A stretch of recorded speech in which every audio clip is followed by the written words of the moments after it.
trying to get back to the normal screen. Right. Daisy's going to have a stroke. Ah.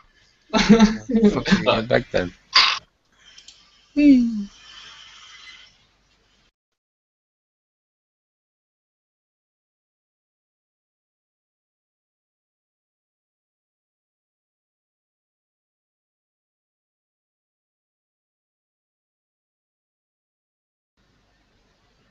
Who switched us live?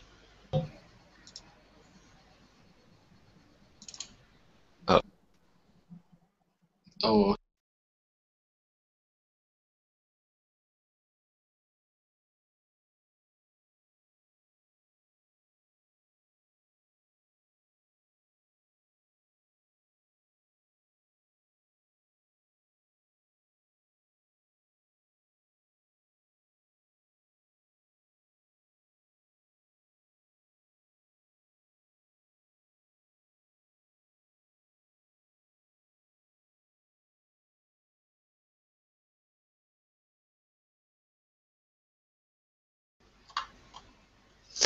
All right.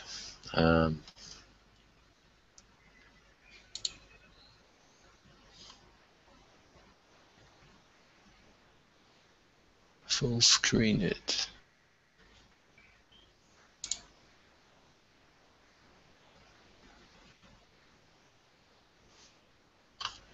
Okay.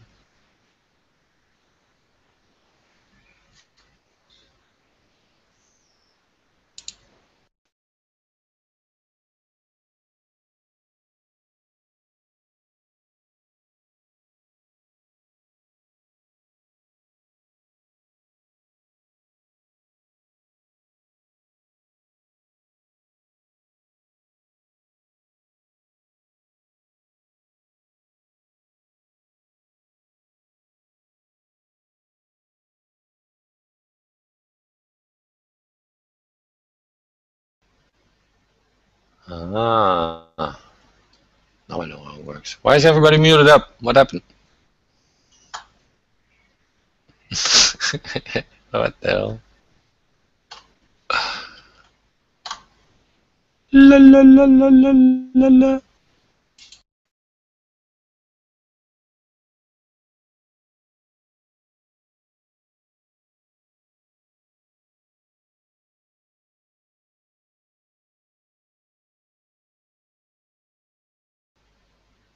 I can see that.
And welcome to Friday Night In.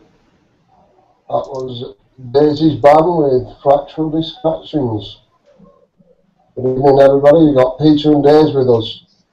Evening, chaps. How you doing, Dean? Not so bad. How's yourself, buddy? I'm spot on, man. Just looking forward to the show, man. Can't wait to get going. How's yourself? How's your week been, man?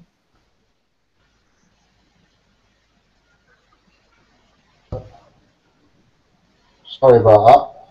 It's been alright. Been relaxing, actually. Nice one, mate. You've been up to? Myself, basically, just I've been busy with updating my audio system. I remember I was talking to you guys before about the frustrations I had with Ableton was picking up like audio interference from my computer and stuff like that. But one of the guys in my band, Tex, he spent some money and upgraded the equipment and stuff, so it took the headache away from me. So that frustration's been took away, you know. And I went and got myself a tent as well. So at the drop of a hat, I can kind of just get away from this fucking bullshit fake society. That's the idea, you know, because you need to get a break for a while. I'm maybe going to take the band as well and get away for it. Just get away for a few days. See like say the Doors. I think they went into the desert and that, and they get, well, as the story goes. I don't know how true it is. You know what I mean? But that sort of idea. You know what I mean? Just try to take away all the shit, you know what I mean, that just fries your head day to day, and this sort of environment, and just take it elsewhere. And Paddy says just leave the colony for a while, you know what I mean? Yeah. Well, it's gets on top of you after a bit, don't it? Aye, they say that when you look into the abyss too long, it starts looking into you. Yeah. That's what I was saying to Peter earlier. I was saying I was at a bit of a loss. I was just saying how we couldn't get hold of Kit. And I'm saying well, he's just been to a funeral, family funeral and that. So it's quite understandable. But that's why I stepped back really, because yeah, you got to respect his privacy. You know, he needs some time, and he'll get back when he's ready. So I'm sure of that. Definitely. I can see Cookie is in the chat room, so I've asked him if you want to join them. Yeah. So. Nice one, man. I'm just trying get Clint in. I'm just struggling at the moment. The link I've sent him seems to be ringing me for some reason on my other Google account. I just don't understand what's going on, so I'm just trying to get him on now. Right.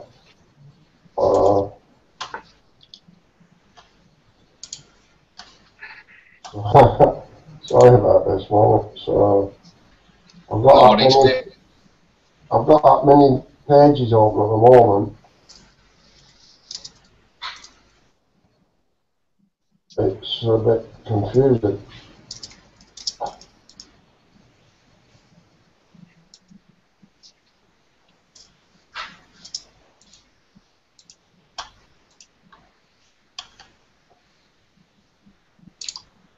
I'm not even too sure who's hosting this room. Is it myself or is it you hosting it? Do you know? We're both hosting it, mate. I don't know. It's on the Dino channel, so. Yeah, we're both hosting it. Okay, Cookie's gonna join in about 10 minutes, so. No problem. Getting himself ready, I guess. I'm just struggling at the minute trying to get Clinton on. I'll get there. If he bears with me, if you can hear me, Clinton, just bear with me. I've got that many pages open at the moment. Not a problem, Dean.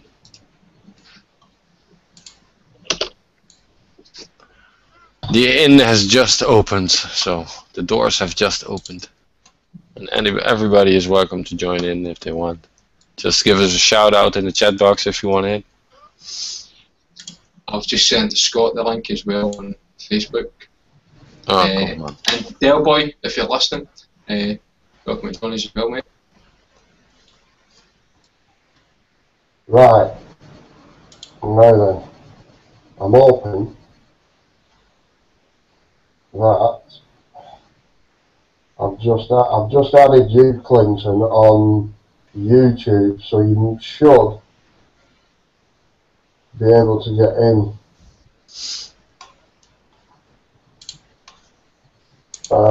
You need to add it to the circle, add them to the circles now, Clinton.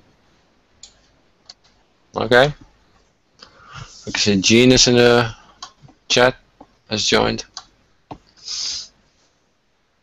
So Gene, if you want in, just give us a shout out. We'll try and get you in as well.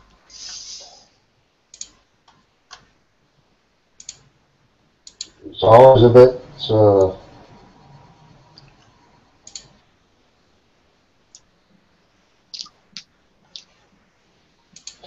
iffy at the beginning, isn't it?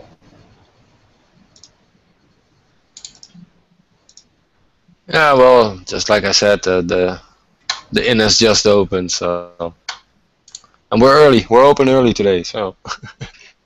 Let's get that first pint down everybody. Yeah. Cheers, man. Cheers. I'm not drinking. You just having a wee smoke tonight? Yeah, it's very rare I drink, but right, I think I should have you on now, Clinton. So, if you try this link once again, you should come through to this one.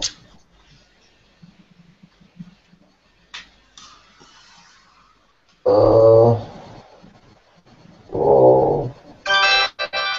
Jesus.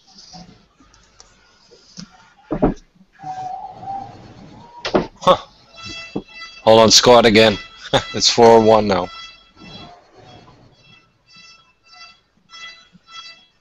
It's like my neighborhood is exploding here, so I'm sorry. Oh, Van Persie again. Looks like, yeah.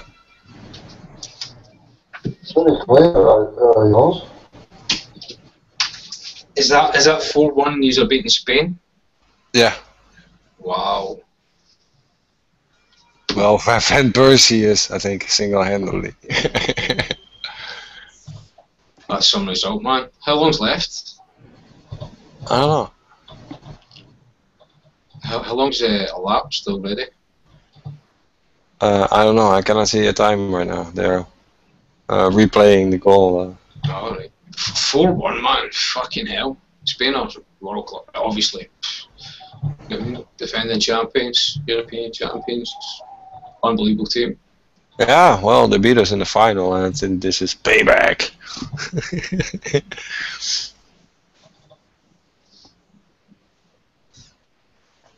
1 man. Whoa.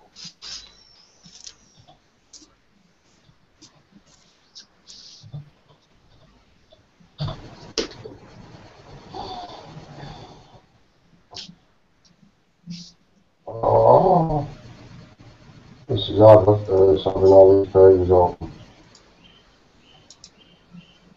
When I get Clinton on, I can shut these other pages down. It's 73 minutes in now, the match. Scott may join us after some food, too sure.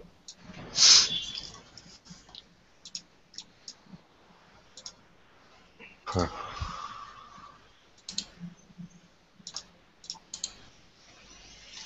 Well, where are we? How are you playing? Peter? Sorry, what? How are they playing? Holland now? Are they improving? They're playing now, yeah. They're improving, yeah. Oh, they're wiping the floor with Spain, mate, 4-1. I bet a lot of people say they're the best team on the planet. One of the best teams I've ever played the game. 4-1, man. That's some going.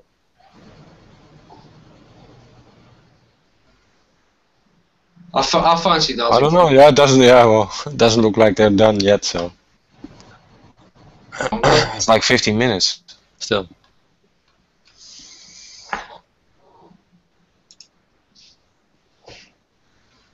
Puyol, Yeah, that's a nice made it, opening match.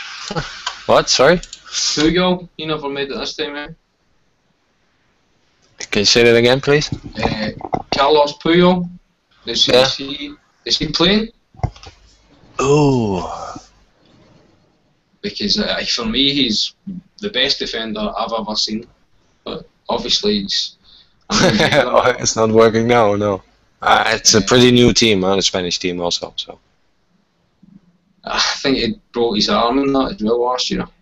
Okay. Problems and that. But he's coming to end his career, but what a defender. I think he even grew the hair as part of his defensive makeup, you know what I mean? So that you've got that big wig coming at you, you know, so that the attackers, that's impeding their vision. But so many occasions where you think he's not going to make it, and he's the last man, just digging the team out of a hole. Brilliant defender. Mm. I don't see him here, so I don't have the what's it called, the whole list of them of the players, so I don't know. I'm not that well endowed in football anyway, so. I ain't got a bloody clue, mate. I don't even know half of the Dutch players, let alone the Spanish guys. But I know what you mean, but I don't see him. Maybe somebody in the chat knows. So, where are we? So what kind of things have we been looking into this week then? That we probably never get around to discussing on Gun then, Peter? Anything kind of pop out? No, I haven't really paid attention lately to the news. Well, it's hard to miss the Iraqi story right now, what's happening there, and how that is pushing the Ukrainian agenda of the whole map. So it's like, I don't know, it's a bit of a coincidence of that coming into the news, because that has been going on for a couple of months now. So it's not like this is something new. I just interrupted a minute. I've just posted a link in chat box. Can somebody see if you can get him added in? Because his links, the link I'm sending him to my other account. Off this for some reason. You cannot post links in the chat box on the YouTube. No, it's in the Hangout chat box. Okay. I've put a link there. If somebody could add in to your circles and then add him to the call, because for some reason the best thing to do, Dean, is just put that link on Fractal Frequency, and then people can just go straight in there. Obviously, we don't need to let them on if it. Well, that's what I'm saying. The link I'm posting isn't coming to this Hangout for some reason, and I'm copying and pasting the post from the Google page. I'm just, I'm at a loss. I don't know what's going on. Weird. Very. I can give you my link. Aye. See if you Peter, if you can post the current link for this Hangout and the group chat, that'd be great. Excellent. Right, I'll give you his YouTube page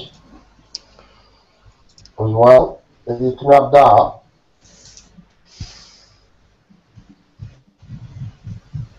If you can have that, you might have better luck getting him in than I'm having.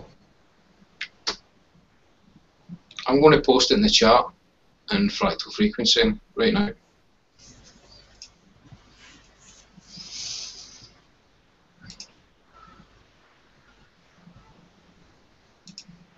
Oh, 5-5. Come on, one more.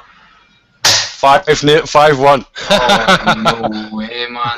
No way. Robin, no. Let's see if I can get some. Shocked.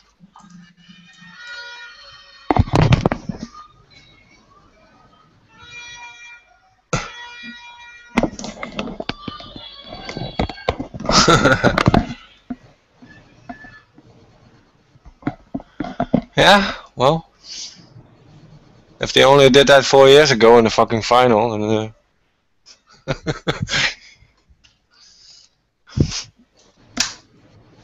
well, anyway.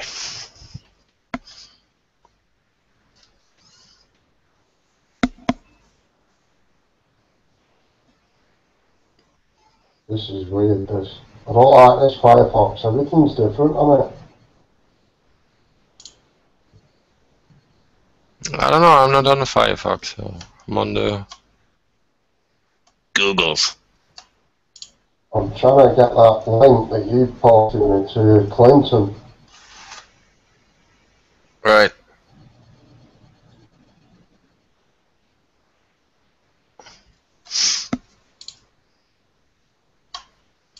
Is that about Iraq or what?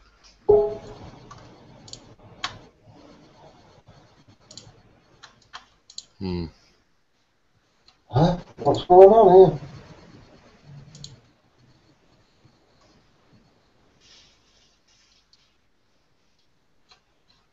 Alright, okay. Hello, did it work? Hey, Cookie. Yeah, it's working fine. I'm just, Yeah, I ended up going to Skype to get the link you posted because an invite appeared, but then when I went to it, it was only giving me a link to a conversation box on Google Plus, not the actual Hangout. So I don't know what was going on with that. Right. Okay. I think I'm just updating it at the moment. Oh. I'm having the same problems here, mate. I can't get Clinton on.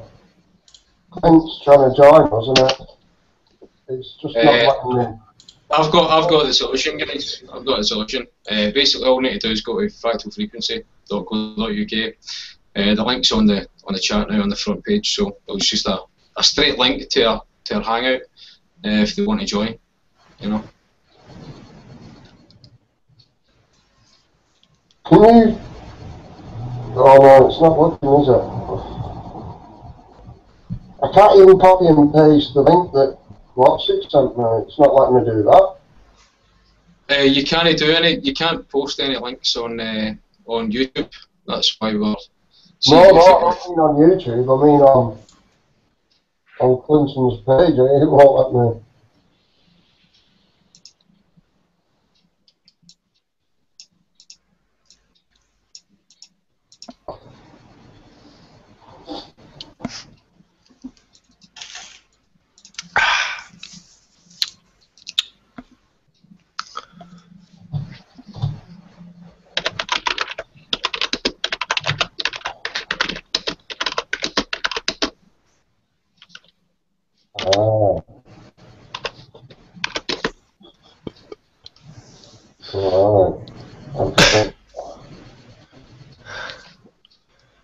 I'm sorry, Cookie. We're still very much in the in the startup phase here.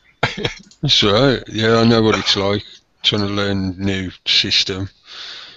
Because normally we run this either to mainly to Kip, and he has all the contacts and he has all the ways to share and reach out, you know, and we don't.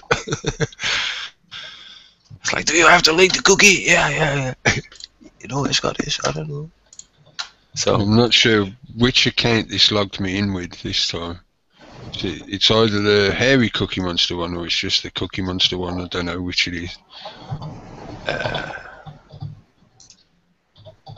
couldn't tell. When It says Cookie, so. Yeah, that's what I just noticed. When this little icon goes black, it says Cookie over it. I've just dropped the details in the YouTube chat for everybody. If anybody wants to join us in the link. Yeah, I can see And that. Hangout Factoring should be dot com. pretty easy now. Yep. Yep. I've added a forum in my site today as well. If anybody wants to keep up a sort of long term, instead of a sort of instant communication, there's also that other forum there as well. That's cool, man. Cheers, mate. We get a little community going here. That's cool. Right. What did you Obviously, say, Dave? Sorry, sorry, Dean. Did you say you put the details in? It's on your YouTube page that's broadcasting at the moment.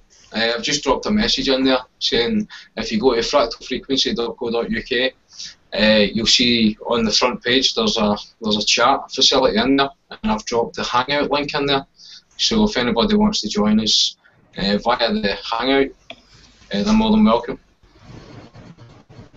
Especially Delboy, if he's listening for the last time as well.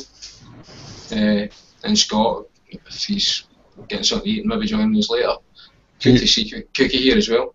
Did you ever see or experience chat roulette? I have a couple of years ago.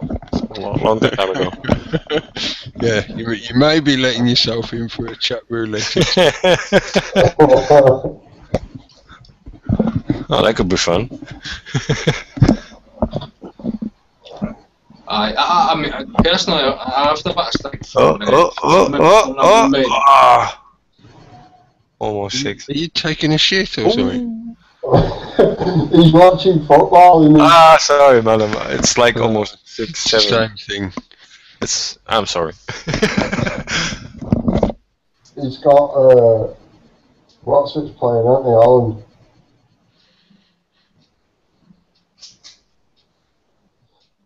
You had a good week, Cookie? Well, sort of, yeah. Yeah, just same old stuff, really. Yeah, well, it's all tribal wars. Right, really.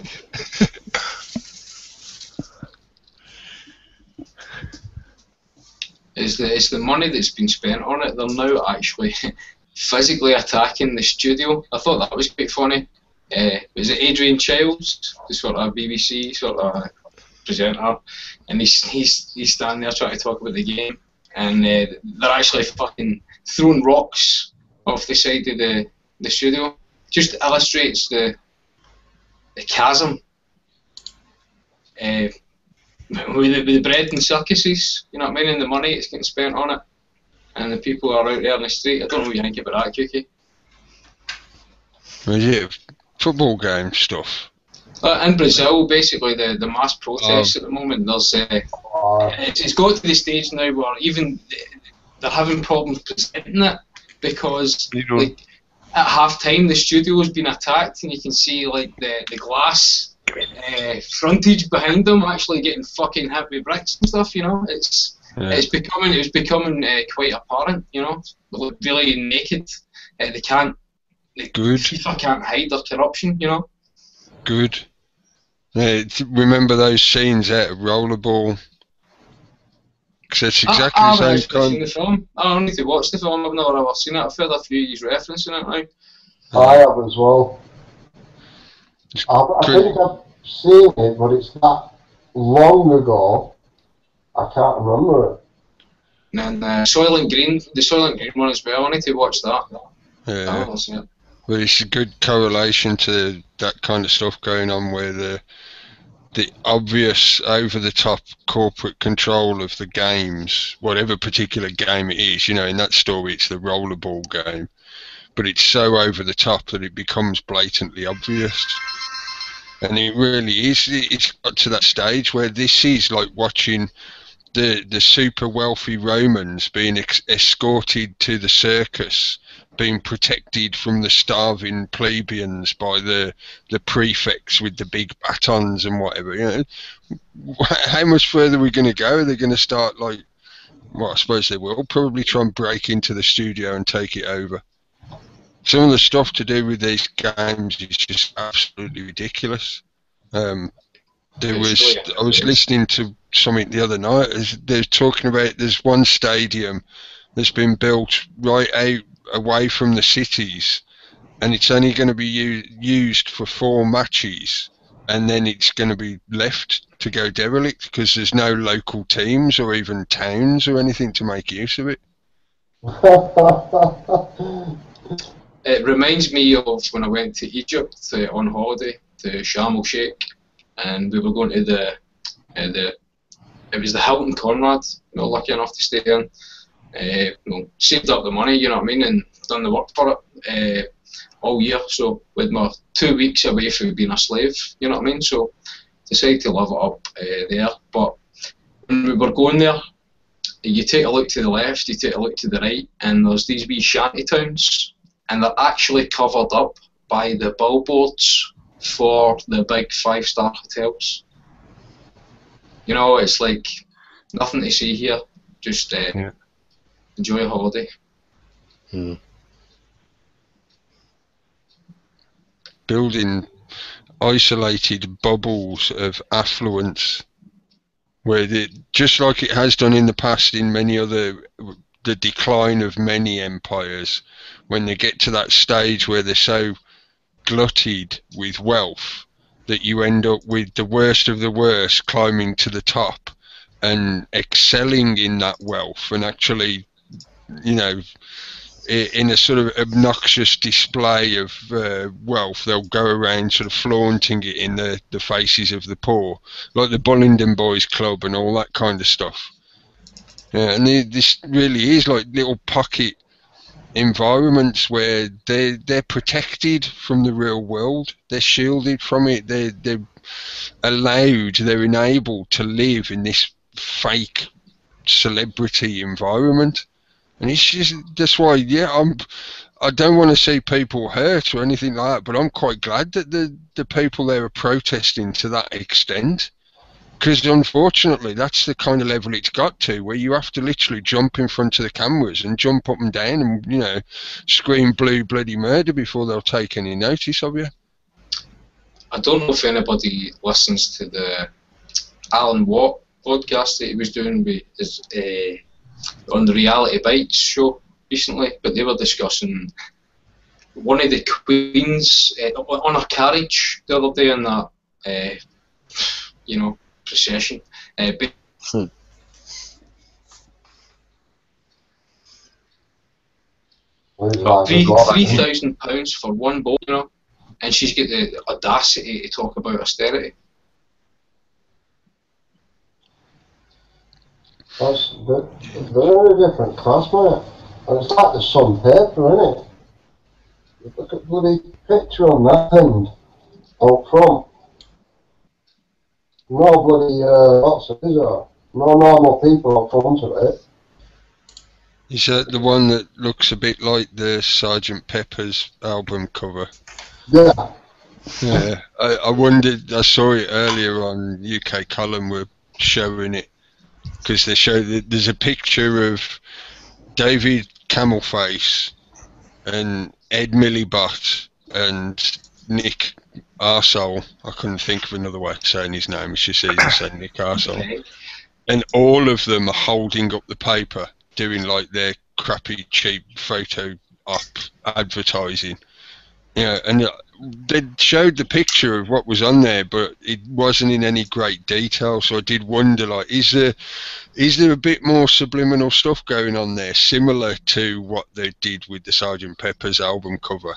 You know, I'd be curious to pick out exactly who is on there, who are the people that are connected to things like Common Purpose and the Bilderberg Group and stuff like that, and see where they've been placed in the image.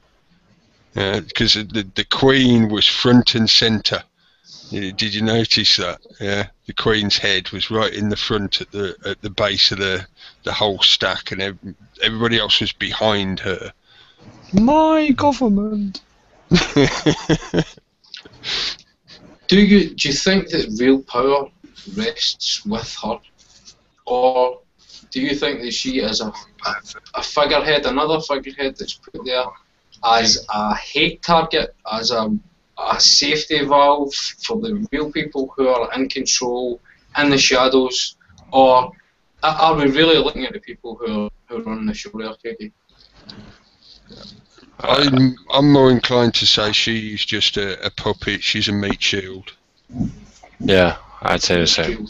If she did something like Diana was trying to do, where if she made some statements in a very public fashion, then the establishment, the people behind the closed doors, would find it very difficult to not go along with it, because they'd make her look obviously disempowered, and they wouldn't be, you know, they wouldn't want to do that because it'd give the public completely the wrong impression from their point of view, you know.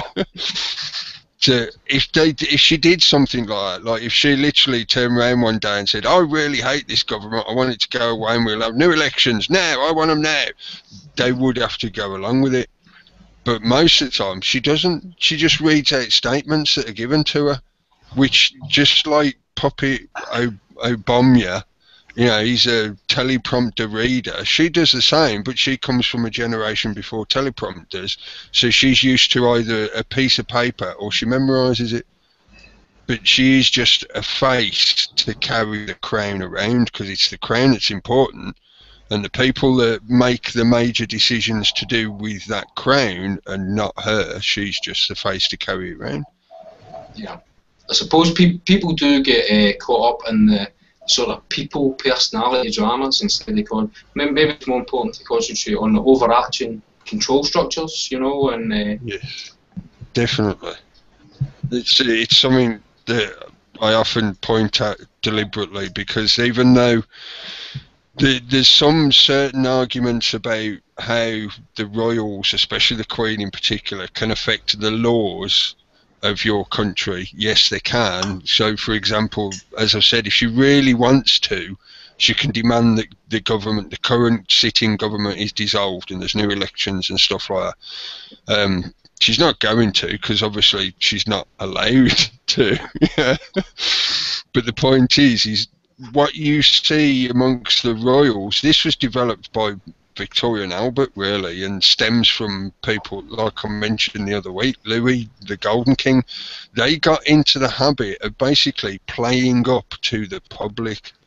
Victoria and Albert really sort of coined in on this, and that they were a major influence of what started the whole cycle of fashion trends and stuff like that, because people would look to the royal court, so what are they wearing in the royal court? You know, they're the fashion setters and trend setters. I mean, that's been true for hundreds of years, but Victorian times, because of the mass production that was being brought in by the Industrial Revolution, really sort of nailed it, coined it to a commodity system. And that was when we started to see the rise of things like the chocolate box tins, you know, with the classic country image cottage on the front, or the image of Victoria and Albert with the classic sort of fleur-de-lis around the outside and the Union Jack and all that kind of stuff. And you got the rise of all that kind of memorabilia. From that point, they really, really became like a celebrity theatre show. And people were encouraged to, as you say, get involved with the personal character drama of what's going on in their lives. That's why still to this day we're saturated.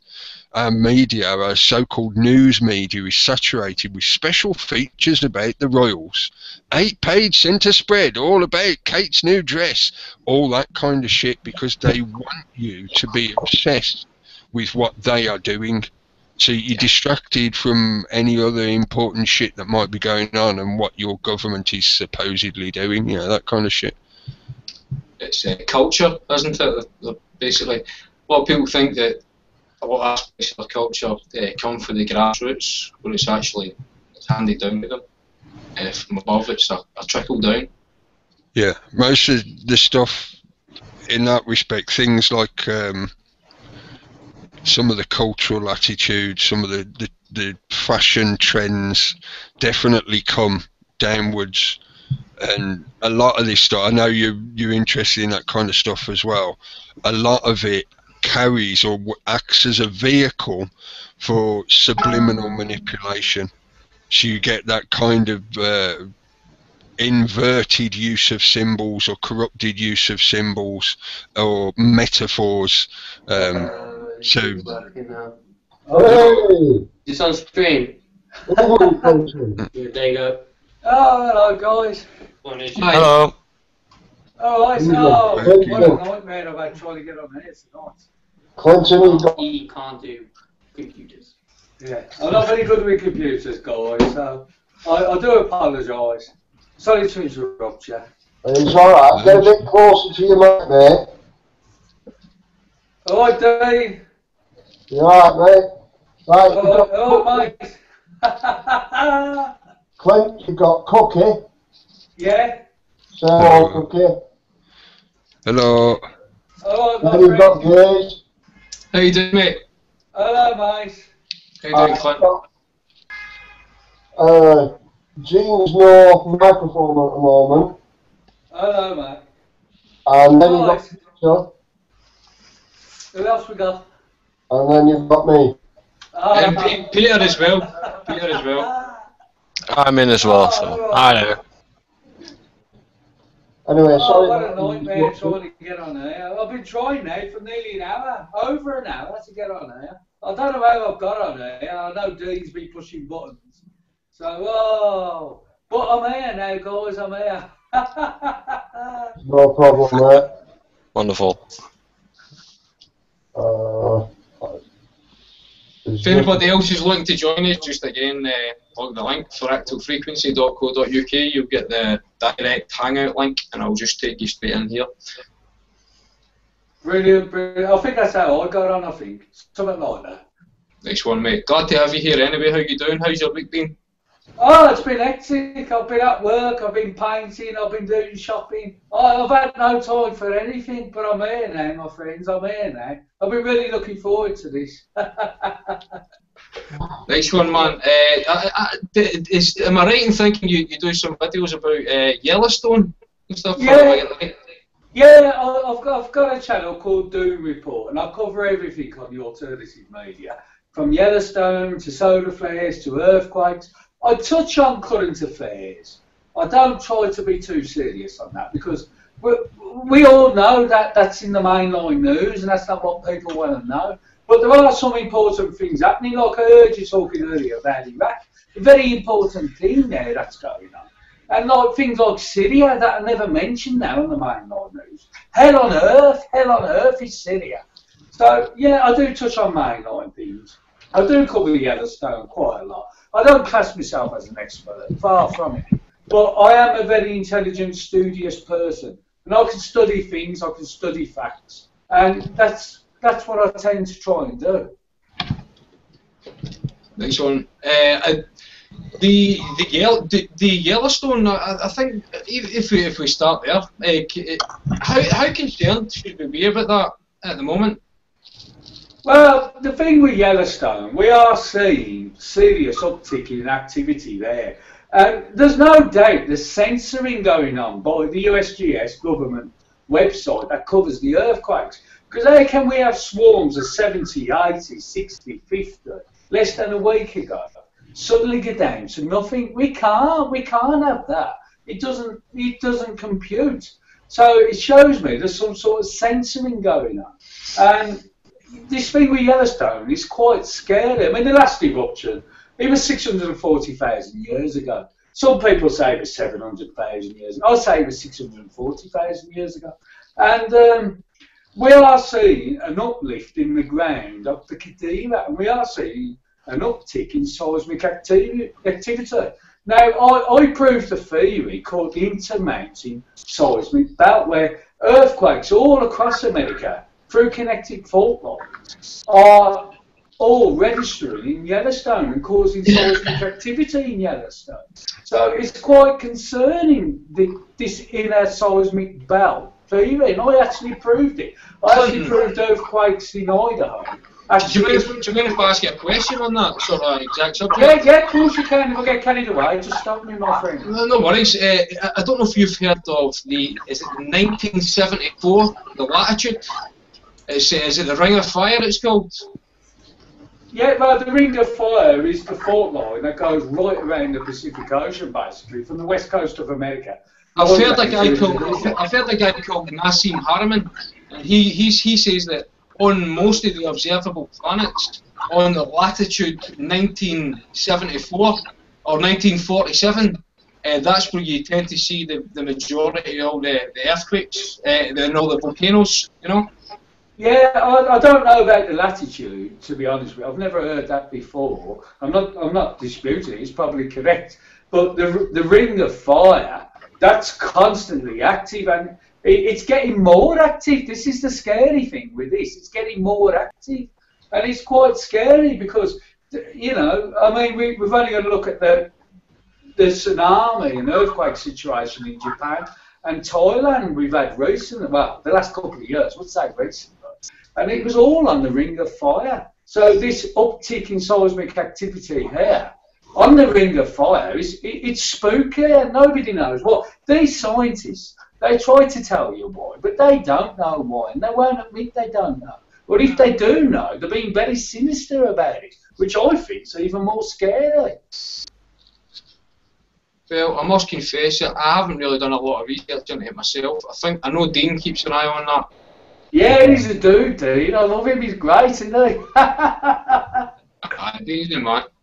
He's the man, all right. Yeah, he's good. Look at him there. He's the beast. He's the beast of the East. He's come to it all together, man. Yeah, he's great. He's great. I don't just stick to one subject really. I tend to sway away and go on to other things. But Yellowstone's been on my burner since last year. It just caught my eye last year, and I've just watched it ever since. And the uptick on that has been unbelievable.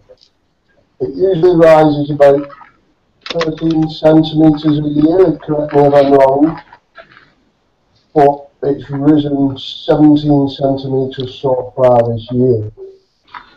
Whoa! There's all the facts you need to know about Yellowstone.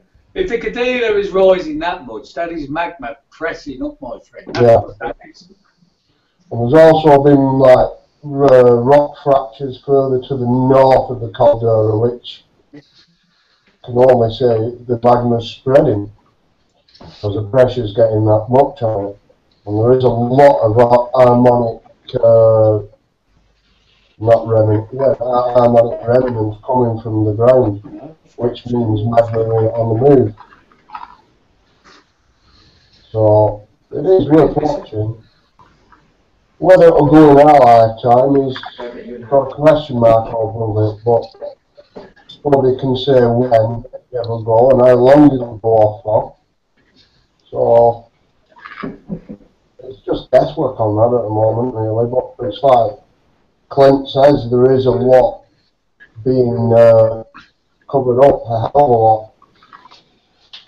We have a Murray Greeley, she does a hell of a lot on it, and she watches the seismometers, she watches them all the time, and she's always picking up on the ones that are out.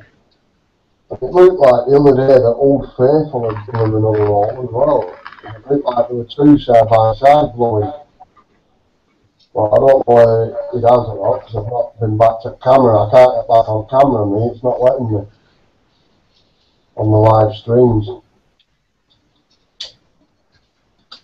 Well, to me, it caught my attention when mainstream media were putting out some articles that there was nothing to see here. So yeah, that caught my attention. Everything's fine. Nothing to see here. This is Move not along. the banner you were looking for. I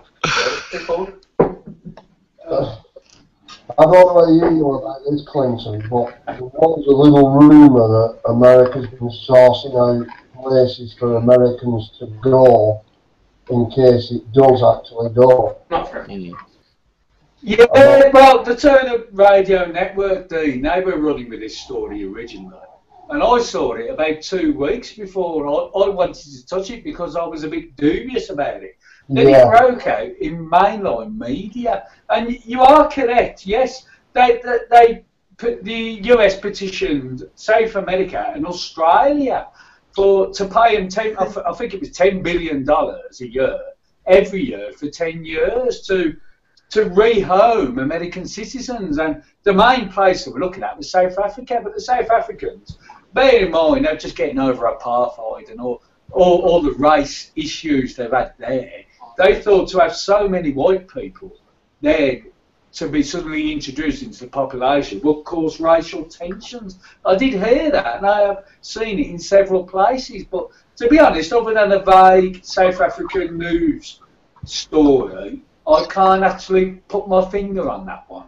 But it wouldn't surprise me, Dean. It really wouldn't.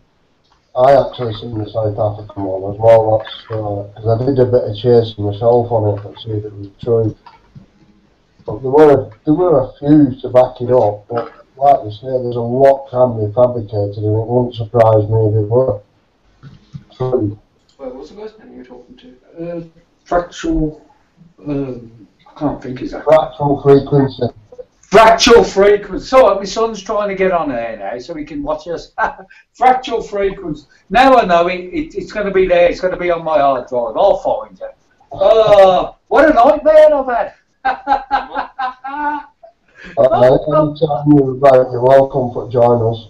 Oh, I'd love to. I mean, I do work a lot of hours, so it'll probably only be once, maybe twice a week. For instance, I'm back on night shift tomorrow. So for the next 4 nights, I make the scheme, if you like. But, at least if I can come on once a week, I'd really appreciate it. Yeah, that's fine. Oh, hang around with fellow muckers. Whoa! Oh, I'm buzzing. Oh. Right, sorry for keeping you so long, chaps. Anybody got anything they want to say? Anything I want to say? No, there's nothing really I've got to say. But you can ask me questions on anything. I'm quite a grounded person, really. I don't class myself as a conspiracy nut, but I am quite grounded. And I do have a wide bandwidth of knowledge normally. But you'll ask me a question and I won't have a clue, I bet you. That's no problem. Anybody, any subject they'd like to kick off with? Basically, I'm just glad people are here and we're touching base and just to welcome Clinton here, you know. We'll talk about all the sort of technicalities and that going forward. But the most important thing is that we all kind of touch base, you know. And the only way is up, you know what I mean? Here we go. The second most important thing is none of us are snoring. The host is still awake. When is the drum and bass version of that going to be available? I'm still waiting for it. I can take care of that one. I'll do it for next week, that one.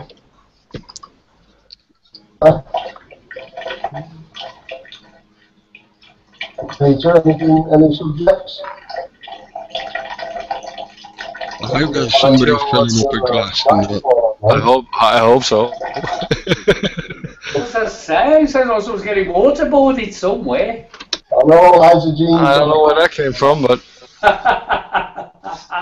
it wasn't me. That's me. I don't know whether she was Oh my god. Oh! Doom train! Yeah, sorry. I think Holland won or something. Holland's won.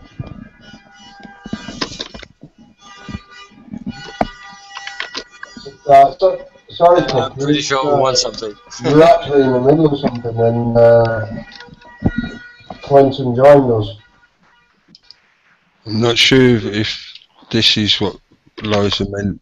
That's the link to the YouTube stream. So you can see the normal YouTube chat box under it. Cheers, Cookie, man. That's what I was trying to say. Like, this chat's for people who are now talking like ourselves, you know.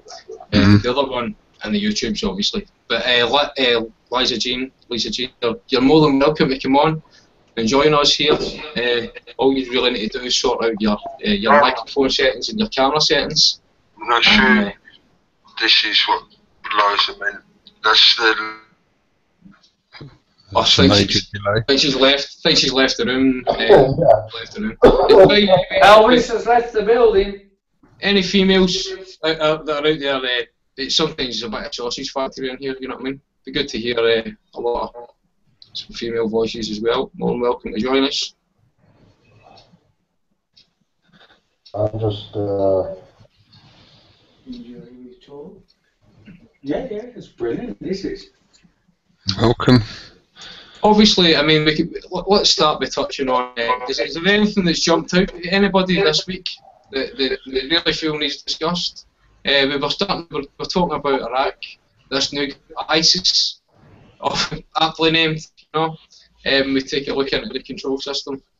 So, anybody want to start? Yeah, I'm up for it, my friend. I'm up for it. I did a video on this today. Basically, ISIS, they're Sunni Muslims, and they're against the Shiite Muslims, who are the main part of Iraq. Now, the thing with the Sunni Muslims, they did originally belong to Saddam Hussein. Now, I've got to ask a question. I am going to ask all you gifted people a question. Why is it after the September the 11th atrocities, when the buildings in New York were destroyed, 3,000 people were killed by the atrocity of these airplanes, why was it the very first country the Western powers attacked was Iraq? And Iraq didn't want anything to do with Al-Qaeda. If anything, they were a barrier against Al-Qaeda. I'll tell you why. And we can open this to discussion now. It was down to oil. And this leads into this story now about ISIS. We know that they took Mosul.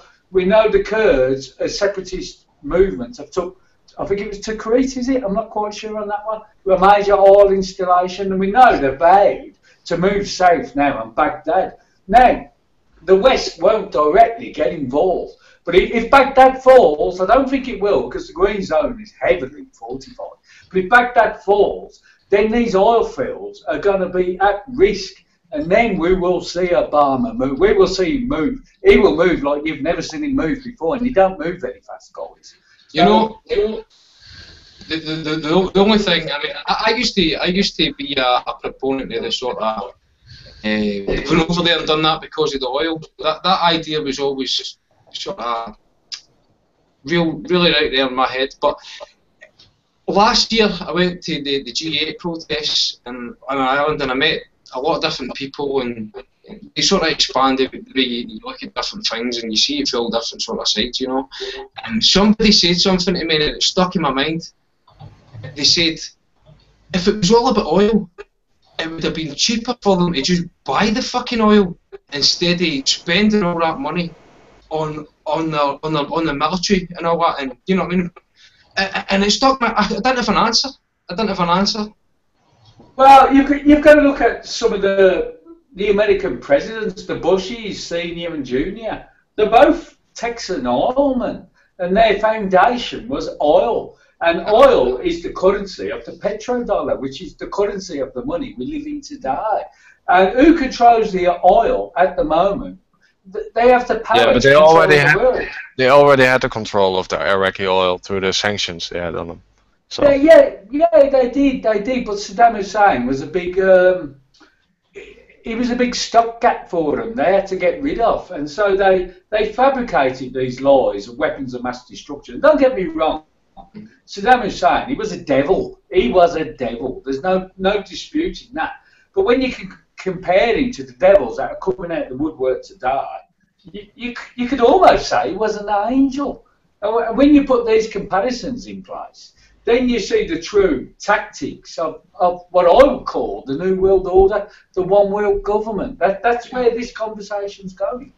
I think oil is a very lucrative byproduct and a very fortunate byproduct for them, but I don't think it's their primary motivation. No, I think the main motivation is to keep the military-industrial complex going. So that's a major. I think that's a major part of it. But this is a longer scheme that's been building up. There's two main things you need to fuel an army. One is water. the other one is some kind of fuel for all your mechanics, which has been for many decades, has been oil. Right. So, yeah, they gain the benefit of they can get a good big churn, economic churn out of the military-industrial complex because they've got to fuel the war, and they're fighting for the very resources that they require to make that actual machine run. So that's why they bombarded the place with all the corporations like Halliburton and all that, like jumping all in to grab everything. That is deliberately an inflationary bubble. It's a sack and burn kind of process. They know all they're after really is the benefit of that resource, and that resource will fuel the economic boom as long as they keep the war going, which was why they perpetuated it for so long. But really, it wasn't just for the oil. That wasn't the primary reason why we went in there. The primary reason was to begin, or to really set in motion in a very full fashion, the destabilization of that entire area, the balkanization of that entire area, which had been planned 30 years, 40 years before. This was planned not long after the Second World War. In the 50s and 60s, they were starting to put these plans together. And Saddam was put in place by us. We built him up, we funded him, I think he was even educated over here. We brought him over here, educated him, then sent him back and built him up through the ranks and funded him and all this kind of stuff to get him up to where he was, because they wanted the usual dictatorial puppet, and that was what they got. And he played the part very well for a decade or more, nearly 2 decades, I think. And then they wanted to progress the plan to this next stage. So they set him up where they knew by his very personality that he would do just like Gaddafi did. He'd plant his feet in the sand and go, no, this is my land, I will make it mine. And they had him over a barrel. And they just set him up. He's rinse and repeat. Go in, smash the country up, sending all your corporations to do the kind of destructive consumerist capitalism that they do, blah, blah, blah, job's done. The place is now a shattered wreck, which is exactly what they wanted. Hell on earth. Well, and you got the Sunni and Shia side of it. Yeah, and we have been playing that game since Lawrence of Arabia. Yeah. The British perfected that game. Well, the British drawn the lines of the borders, right? Yep, we arbitrarily drew those lines. And then Lawrence was sent in to provocateur the different tribal groupings against each other, and then bring up a rebellious grouping to gather up the other loose tribes together to create enough of a counter-insurgency force. Was that Sykes and Picot that basically carved up a Middle East in that deal back in the day? I can't remember. Speaking about that, the Sykes-Picot deal ties in with the Lawrence of Arabia sort of. Can't remember. Well, the country is rebelized now, so it's thrown back like 100 years back in time, so they can start all over again now. Well, my camera was going weird then. What's that? No, it's still working. And I reckon this is going to bleed into Iran. Same tactics, time and time. You're breaking up a bit, Dave. Breaking up a lot there, The barber, he's censoring us. Hi guys, I don't know if I'm back in the room. Yeah, you're back. Yeah, you're back. You're back, my friend. Yeah. Is my camera on? Yeah. Yes. What were we talking about? Sykes and Picot, I think that's more Palestine and Israel. But the more you look at it, it's the same old tricks. Same old tricks they use time and time again. Same old archetypes that people keep falling for. So if it's not broke, why fix it? That's what I was going to say earlier in respect of the British Empire, the way we operated, the sort of cutting edge technology that we developed was the naval ability that we had, which we you know, to a large degree stole from other nations, the technology and whatever. But nevertheless, we come up with the best ships at the time.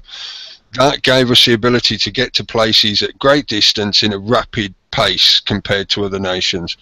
Then we developed the expeditionary force, which was only used as a spearhead. That would be sent in, they'd go smash, smash, smash, create a little bit of chaos, and then when the people of that area were reacting to that invader, we'd send in the diplomats, the corporate face men, who would begin that kind of subliminal corporate takeover of, oh, well, we just want to trade with you, we're your friends, we want to help you, we'll bring you medicines, we'll bring you lots of lovely blankets covered in smallpox, you know, all that kind of stuff. Once they got in, while they were setting up trade deals, there would be the spies injected into there, which was the other main technology that we developed, that we carried on from the medieval European times. We took that up and perfected it to such a degree that we had the ability to send in a small force would cause a bit of chaos, and then the spies would follow them in, and the spies would get all the people in that nation fighting amongst themselves. So then we could just come in and go, oh, look, you need law and order. We can bring you law and order. We can democratize you and all that good colonial bullshit. Yeah, so, and then we'd have them over a barrel to sign contracts that were detrimental to themselves that we'd never uphold really anyway. Yeah, it's the same old process. All they've done is gone back into Africa to reclaim it. I'm not sure why they left it alone for a few decades, which we did after the turn of the century. We gradually moved away from that colonial model, the old colonial model. But I think it's just because they were leading into this new colonial model. Now they've got Is it possibly a natural sort of slowing down of the growth of the civilization? Yeah, I think can't keep going on all fronts.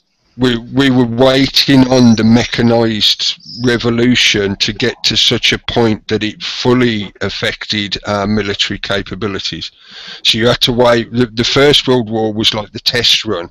That was why it was so genocidally horrific with the sheer numbers of people that were slaughtered, because it was the first time they had fully mechanised weaponry like machine guns.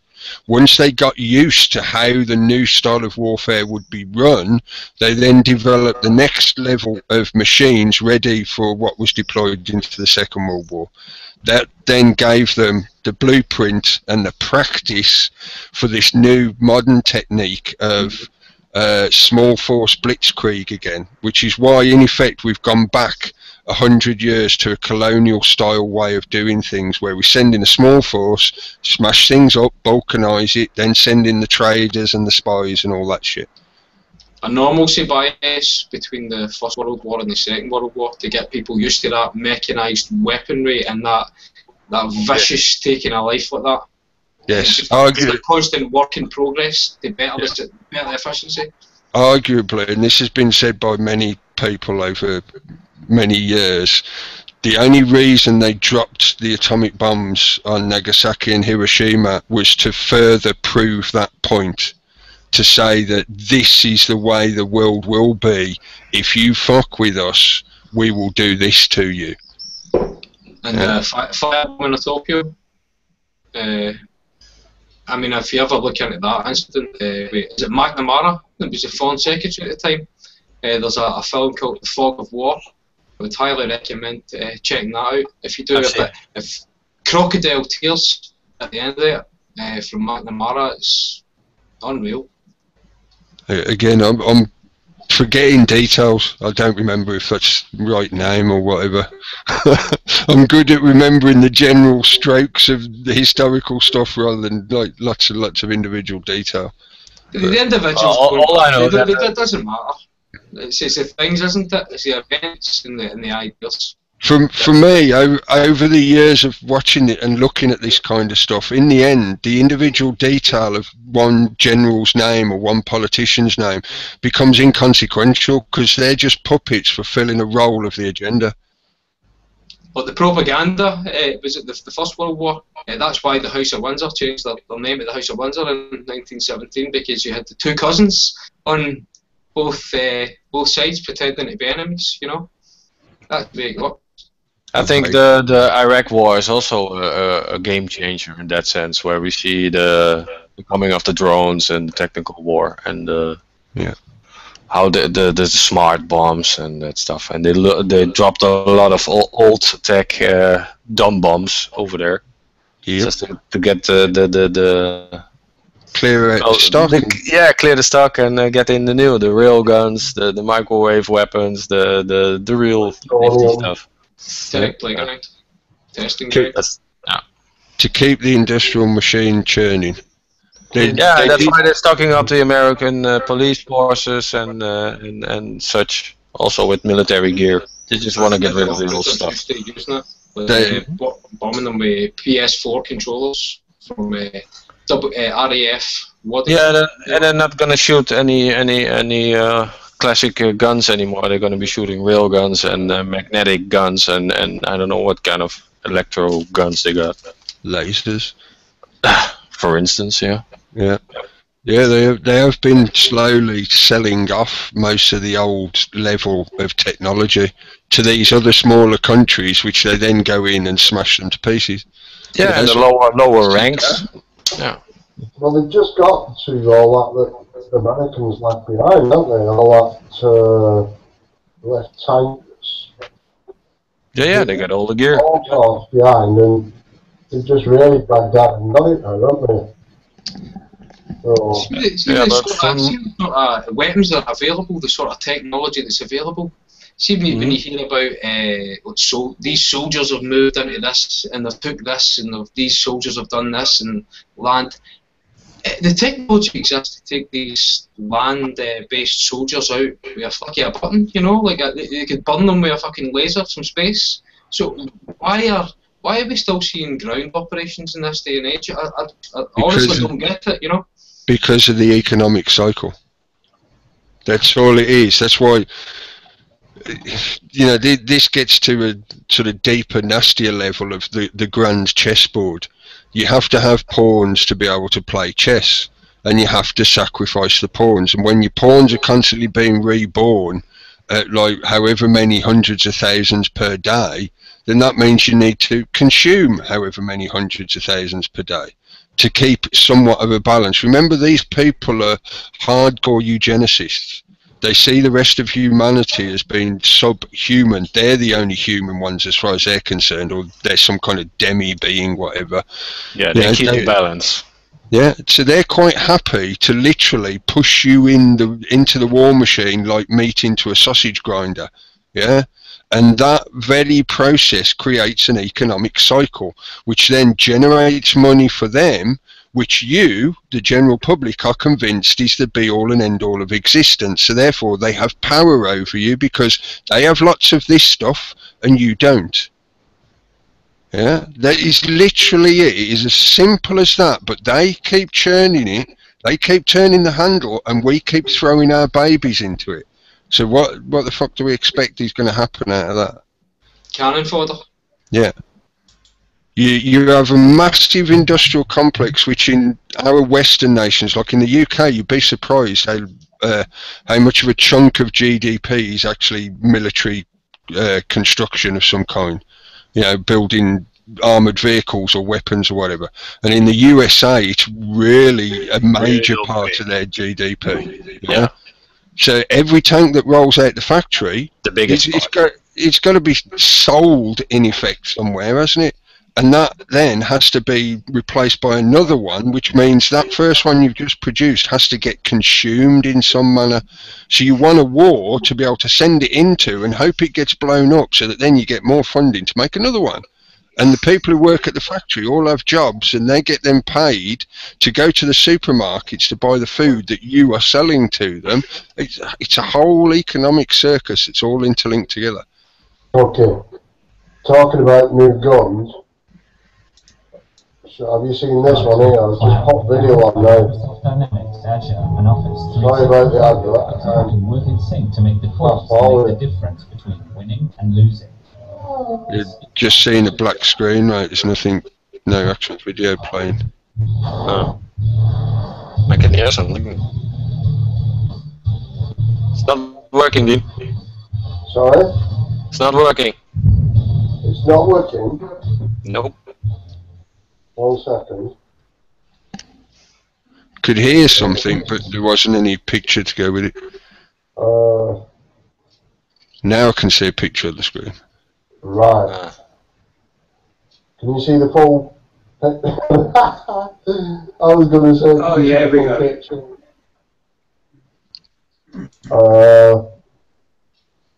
Just a minute. Sorry about that. Can you still see it? No. No. No. When you click in play, it just goes to a black screen. Nothing's actually showing up. Try that.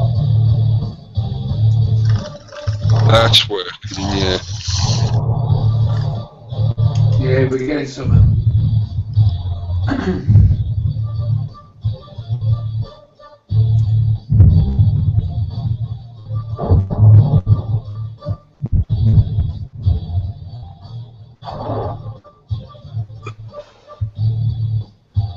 I don't see nothing.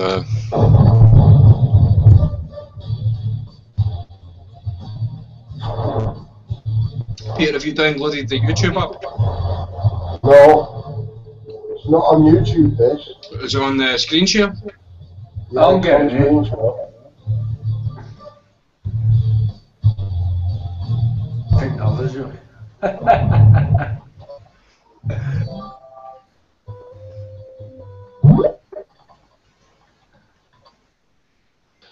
Yeah, it did work.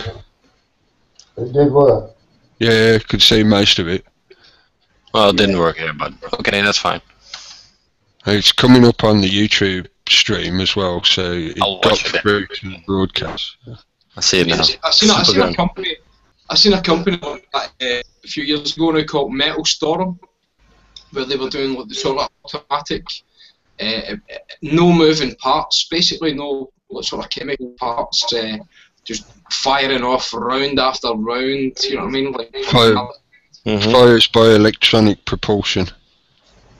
It's similar to that, like in that little video, that was the rail gun which fires by electromagnetic propulsion. A bit like a monorail, the way a monorail works.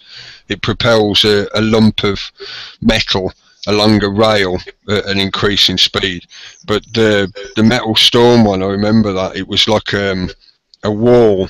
And the advantage of it was because it used no chemical components in the bullets could be stacked literally one behind another, and you could have massive chains of them in effect, and they could be belt fed at a massive speed. And this wall, Fire patterns and all that stuff. this wall had just got like multiple barrels along it, about 100 barrels, like in about a 3-foot square area, and these things were all firing at once. You're literally getting like almost literally a wall of lead being thrown at almost one shot. Team that up with some RFID and Wi-Fi technology, GPS. Team it up with some of the stuff that's coming out of DARPA right now. Have you seen the latest Captain America movie? I have, yeah. Yeah, it plays on that meme quite strongly. Yep. The bad guys have taken control of these super flying fortresses that have got guns on them that target people via a GPS location style system. And that's the threat that the good guys have to counter. But that's the problem with this whole idea of having a Skynet style military industrial complex, because that's what they're building. Pretty soon, you're talking about people who are crazy enough to explode nuclear weapons high in the atmosphere just to see what would happen. The theorists at the time told them that there was a high possibility that they would set fire to the entire atmosphere, but they still did it. Yeah. These are the kind of people you're dealing with. So the idea of them doing shit like Skynet and literally going, well, we've got this computer that can make decisions about whether it should kill people and who is the biggest threat and who it should target first. Shall we turn it on? Well, what's the worst that could happen? Click! They will do shit like this. Remember the Orion rocket? Reminds me, I'm not sure what you mean. It's also by Dyson Freeman, I think. Well, the big guys, they invented it. It drops nuclear bombs, and it explodes them just underneath the rocket. So it propels the rocket up. And it just drops nuclear bomb after nuclear bomb in sequence to propel the rocket. Yeah. And they were pretty close to actually doing that shit. Yeah. That was before Apollo and all that stuff. So, yeah. Yeah, it was one of the proposals for having stellar travel, so that we could travel between at least the different planets of the solar system more readily, because it would move quite fast once it got going. Yeah, they could get it close to light speed, probably. But wasn't there an announcement just the other day that they reckon they've come up with a warp drive, which should push vehicles to near enough the speed of light, if not beyond? So they claim, these theorists. I've heard of it before, so... But yeah. I saw something in a headline a few days ago. I'm just looking for it now. I think all that the Star Trek tech is already out there somewhere, so... Yeah, they just drip feeding it to us. Pretty much, yeah. First to the media, then in just reality. Like 3D printing. They test it out in media, see how people react to that stuff. And to create markets so that they can figure out how best to monetize it and commodify it. Look at the Minority Report. It's one big marketing movie. Well, it had the head of the Church of Marketing, didn't it? Yeah. Was he head of the church at the time when he did that movie? I think he was, wasn't he? I don't know. I haven't seen his latest yet, but that's all exoskeleton and all that stuff. So he's definitely pushing all sorts of agendas. Mr. Tom Cruise. Oblivion was quite interesting for that as well. Yeah, very much, yeah. I can see the spaceship, but I can't find it. You know about the one with the 2 rings running there? Okay. I don't know. I just saw a headline talking about them announcing that they've come up with a theory for a warp drive. Get a bit up, I think. That was an older prototype, man. They've come up with a newer one as well.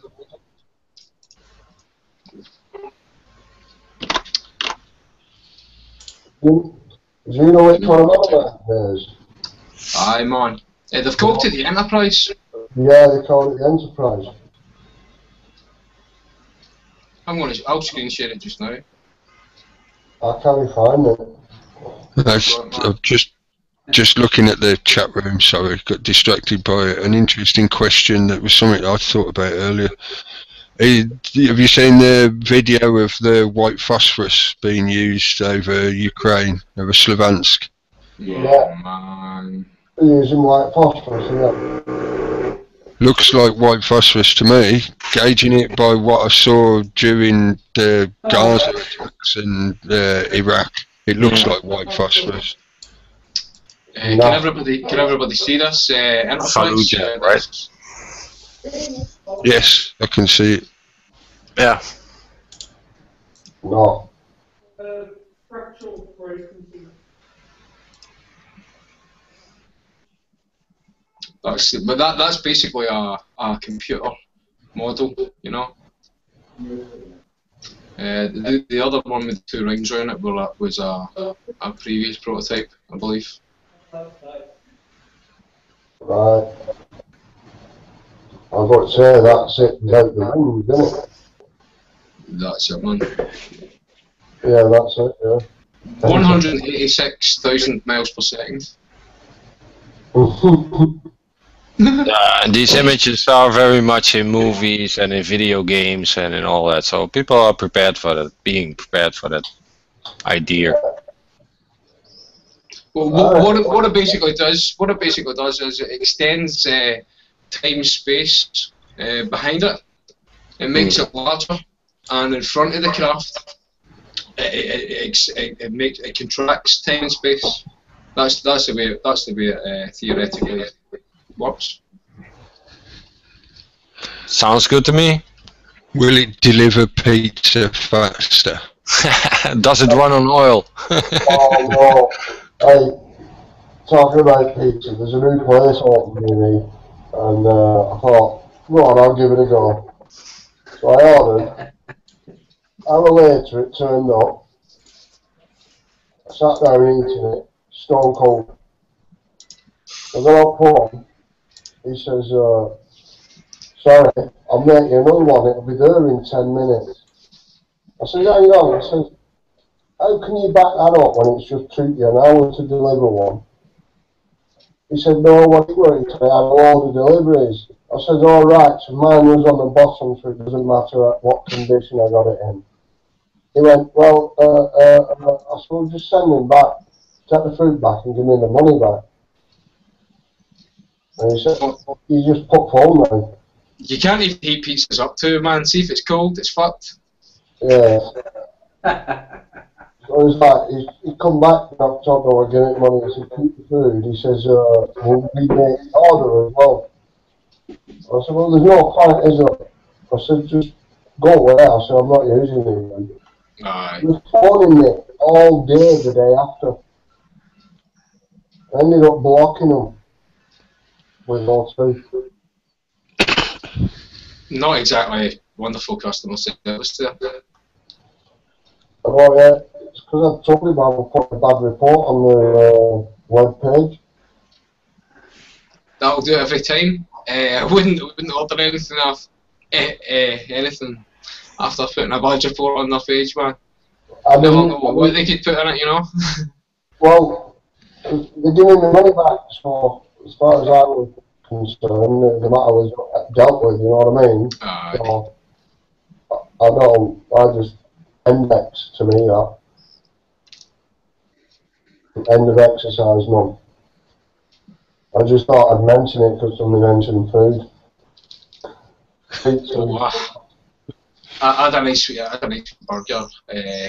My pal's burger. They opened a new burger joint yesterday, so unbelievable. That's all they do is burgers, you know what I mean? So they're going to get a decent one when you phone them.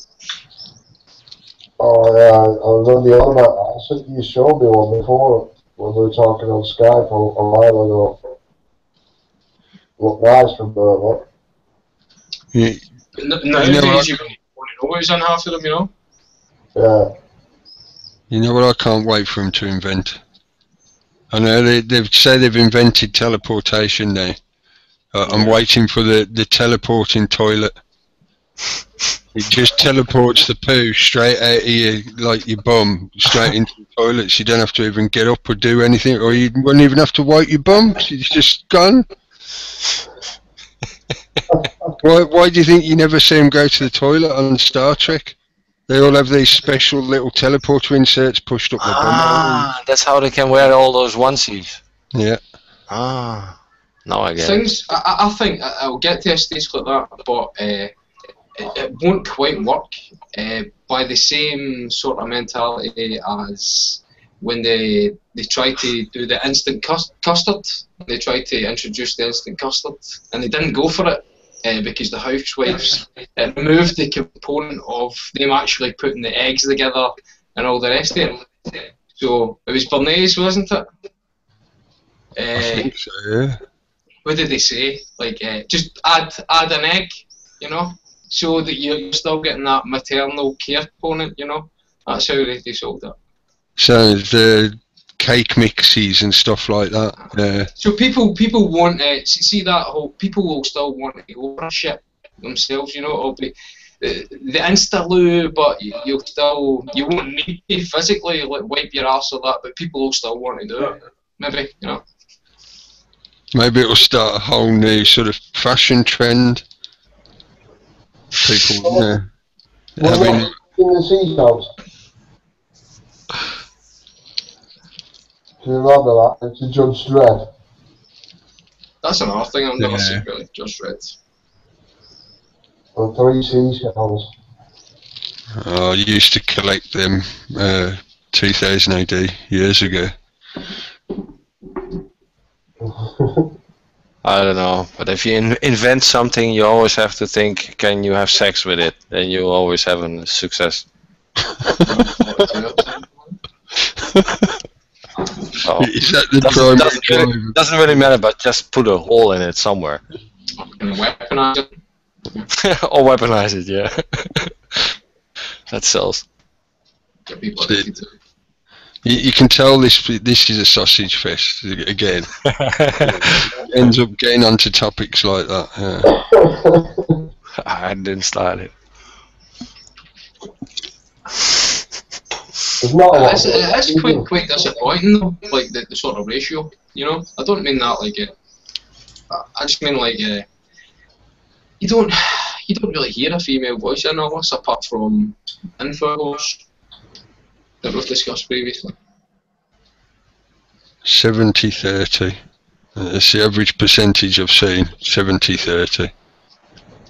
And I think it is just because, I think I said this the other week, it's because men feel more of a drive to do something about it because it's perceived as a threat. Right. Whatever it is, you know, whether it's the government or aliens or Yellowstone exploding, whatever you perceive as a threat, it's that drive for us as males that makes us more inclined to be interested in this kind of topic and want to stand up and say no to the authorities and whatever because they're threatening us. I just find it quite disheartening. I know a lot of women are brought up from birth. It's the white picket fence. They want the big white marriage, and it's the Ken dolls and the Barbie dolls, and a lot of them seem to be fucking interested in. It's like taking selfies.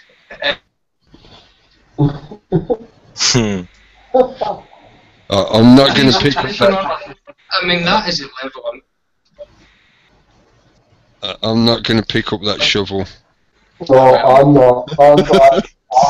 Sometimes you've got to under people's skin a wee bit, but for me, man, I've been looking for female hosts for this show. You know what I mean? And it's like,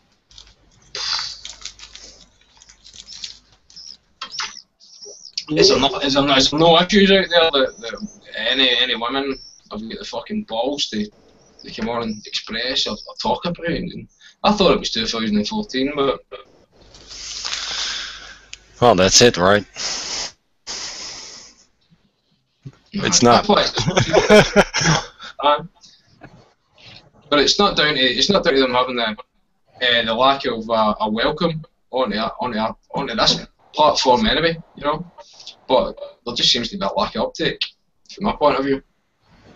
I think there's You have the same problem in the mainstream media. All you get is those, sorry to say, but the dumb blonde or the dumb brunette. there's some very deep programming that people have to get past as well. To do with the inversion of the masculine and the feminine energies. And for a lot of women, they would. I'm speculating here because I've never heard a woman describe it in this kind of way to me. But I get the impression that for a lot of them, they don't want to step forward in the same way as, for example, we are, because they feel that would make them look masculine. Because a lot of what we're doing is attempting to engage with the threat, to figure out what the threat is and come up with ways of dealing with it. And for that deep programming of you are just a little girl princess, that means that kind of environment, if they step into that kind of environment, they're perceived as being masculine. Whereas really, as far as I'm concerned, or I feel that I have learned over the years, is that is a misinterpretation. That's a reversal of how you should actually be approaching it.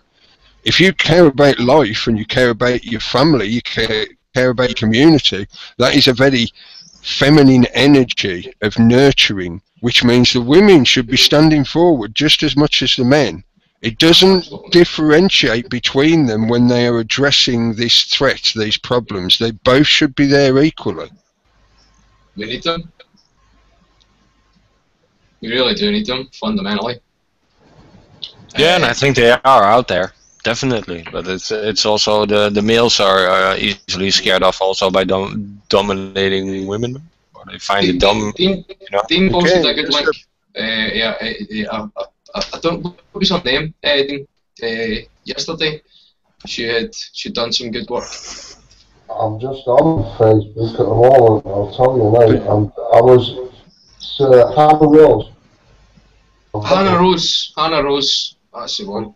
I'll play the She said, I've never had so many marriage proposals after I worked there.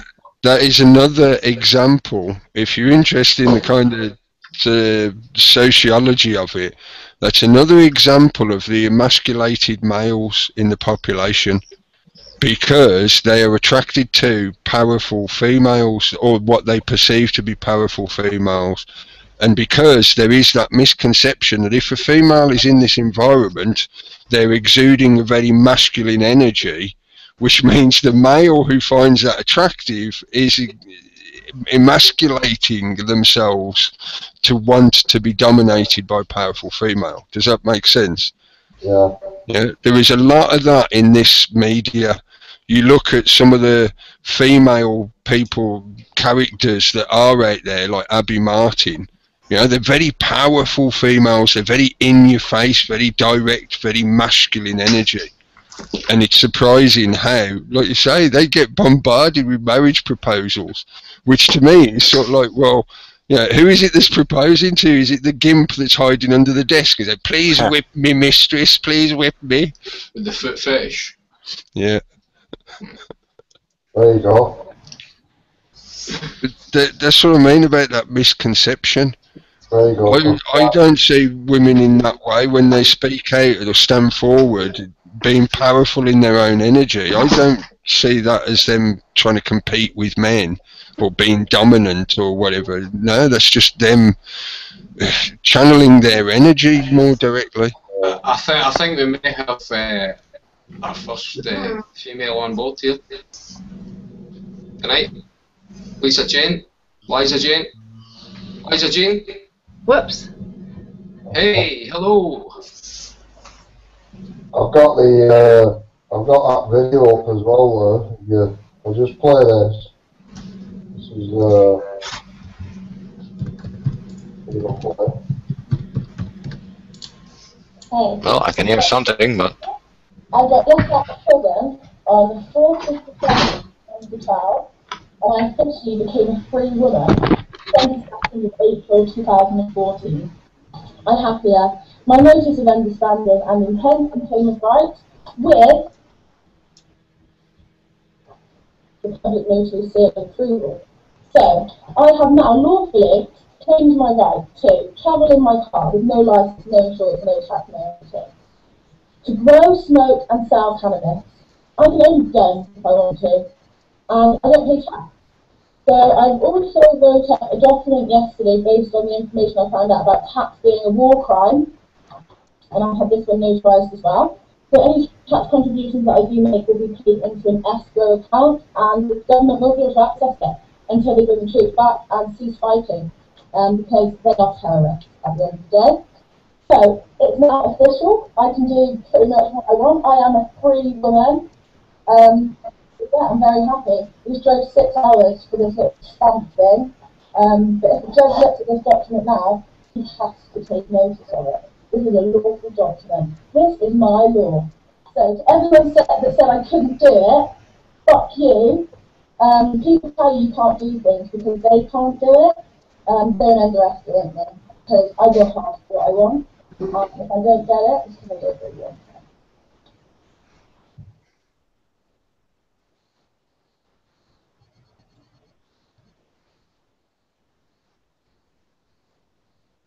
who was that, Dean?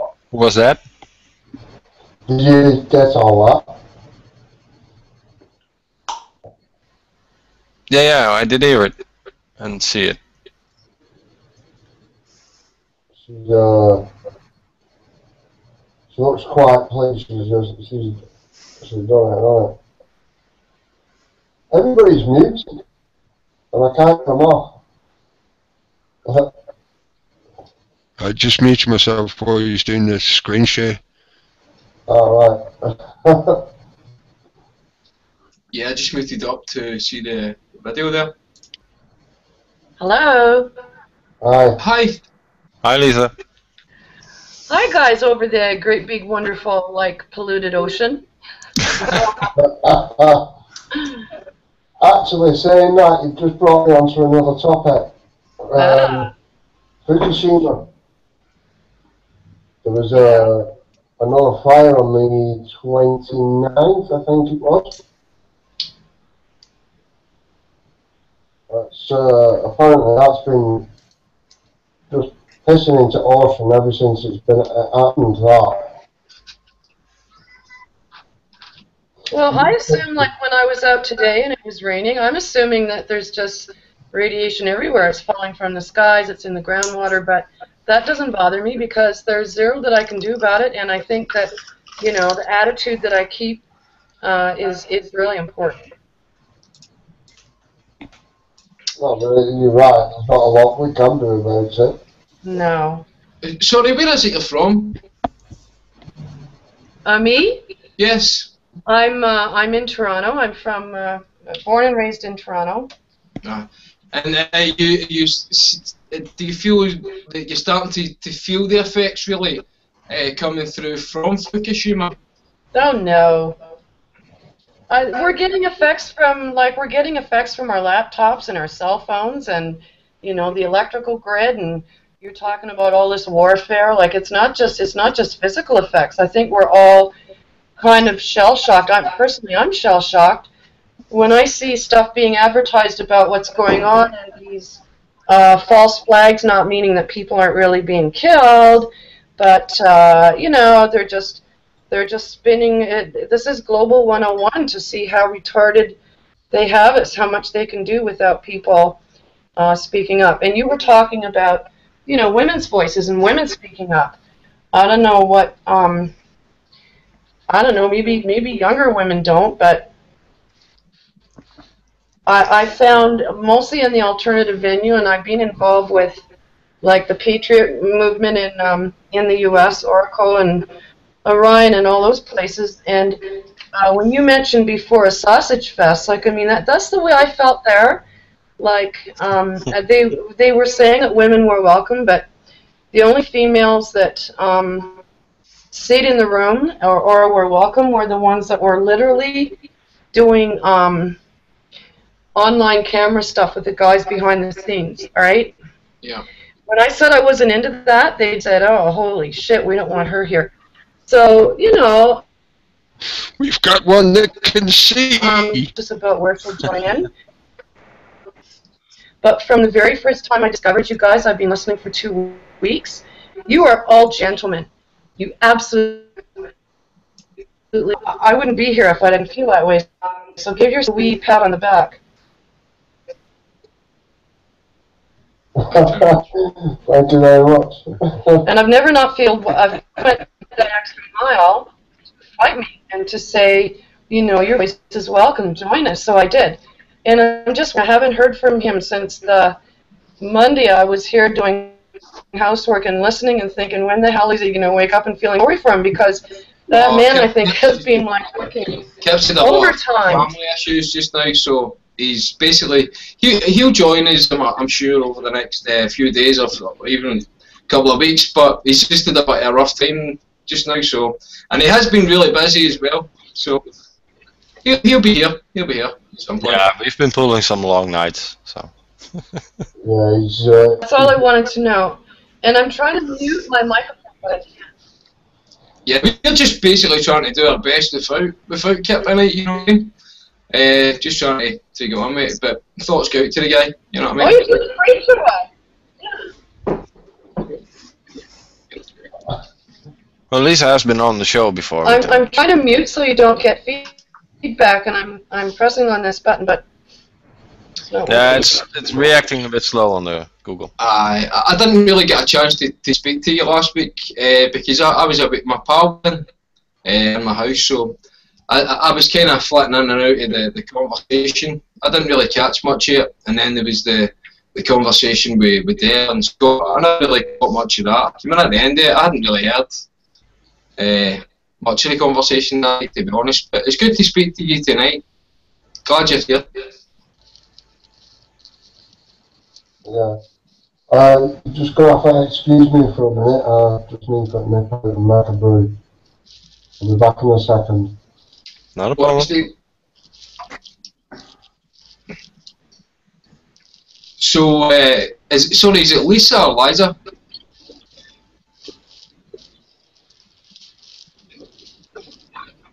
Liza?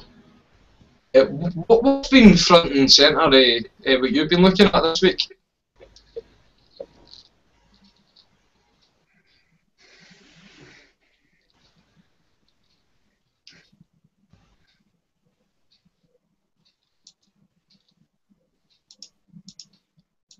Hello? Hello. Hi, is everybody in the room?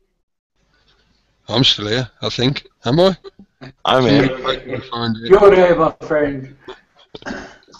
I don't know. Basically, I'm just asking Liza what she'd be looking at really this week, you know? There might be some delay or...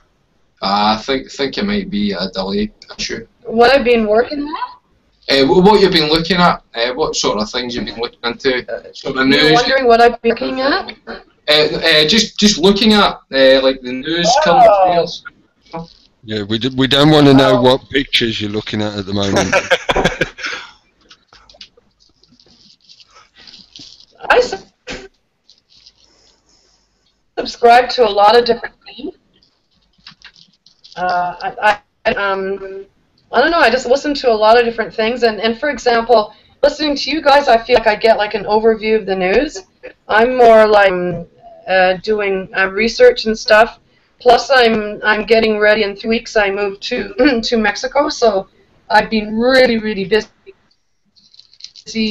like you know, just focusing on getting like visa and packing and everything in order. But usually, I look at everything, but you know, Mark Dice to like. There's tons of sites, and I'll cruise them and listen, but. It's like nothing surprises me. It seems like, and we in Canada the last week and a half we've had 2 mass shootings. That doesn't happen here, and I'm just sitting back and I really don't want to know any more about what's going on because I just sit here and I go, holy shit. That's all. It's strange with the school shootings when we look. Has that been 74 school shootings since Sandy Hook? Am I right in saying that? I looked into that the other day and it was... I'd say not quite. There was a news article that was doing the rounds claiming there was 74 shootings. But when you look further into it, a lot of those shootings are not actually on the school grounds or involving pupils or staff in the school. They're things like people getting shot in the car park outside the school. That nothing to do with the school itself. It just so happened that it ended up happening on their car park. I think, yes, it's more to do with keeping the Sandy Hook hoax going, really, to keep that tsunami of terror campaign going. It's very, very Gladio B. The whole of this stuff is very Gladio style. Yeah, we've seen this before. So I think it's just to justify increased military presence. A militarisation of the school, militarisation of the schools, the general environment.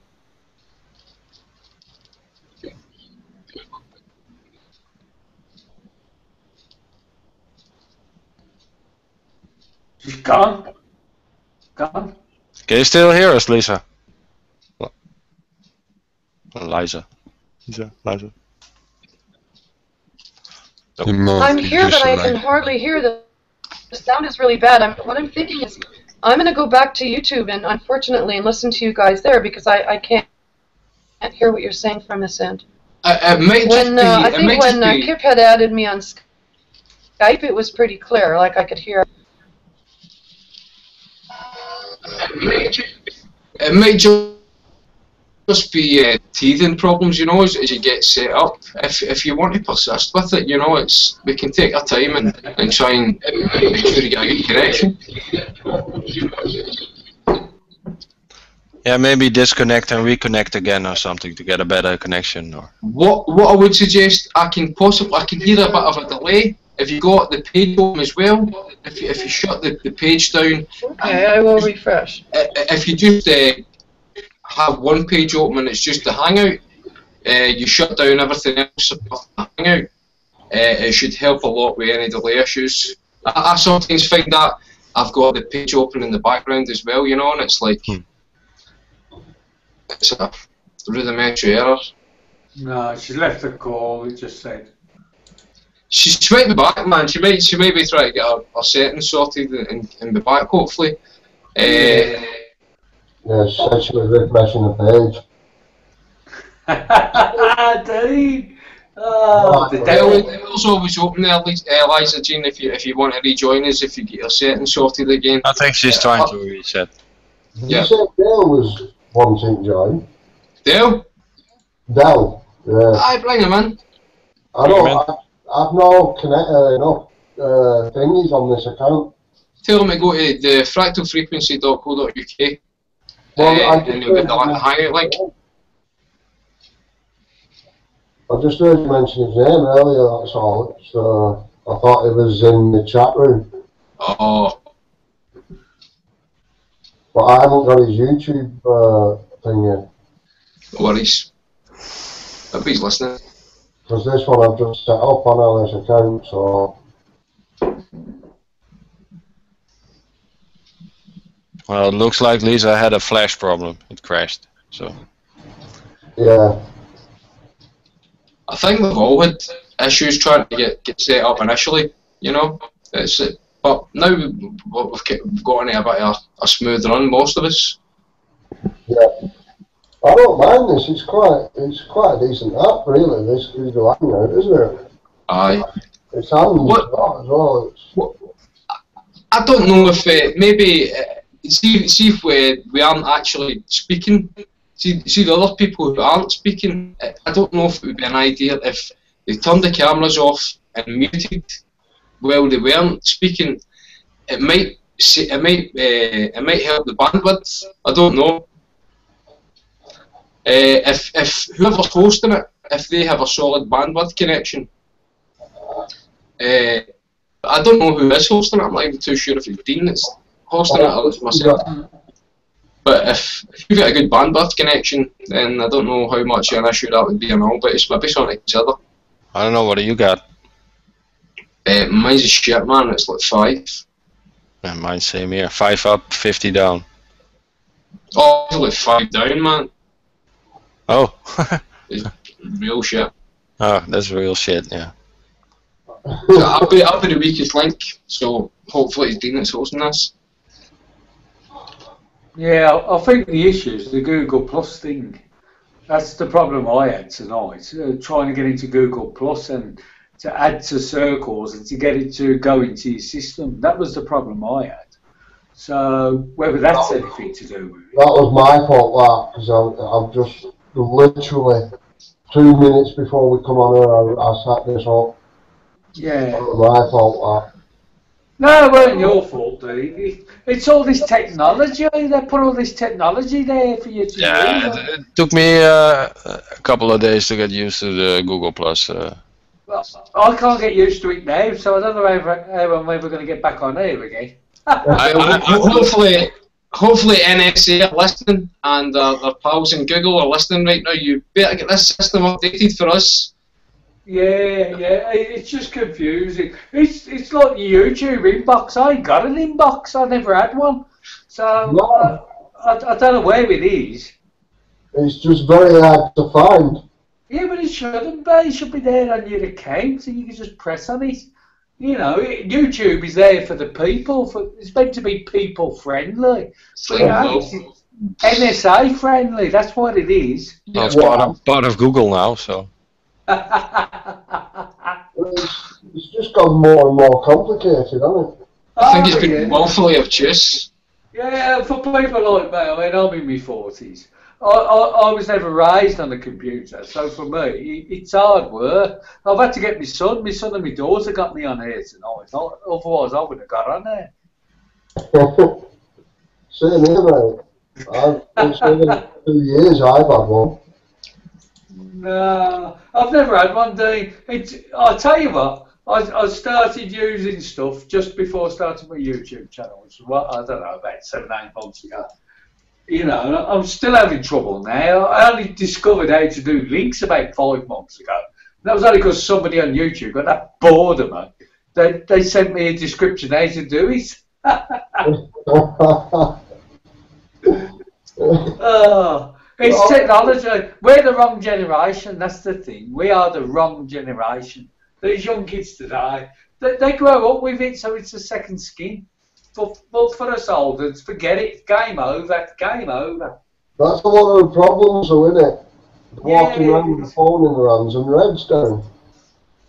It's just not life anymore. It's not on a screen. That's You know right. what I mean? Yeah. It sounds a bit contradictory, us sat here like, but Yeah, but we struggle to get this going. That's the thing. It's not like we just press the button.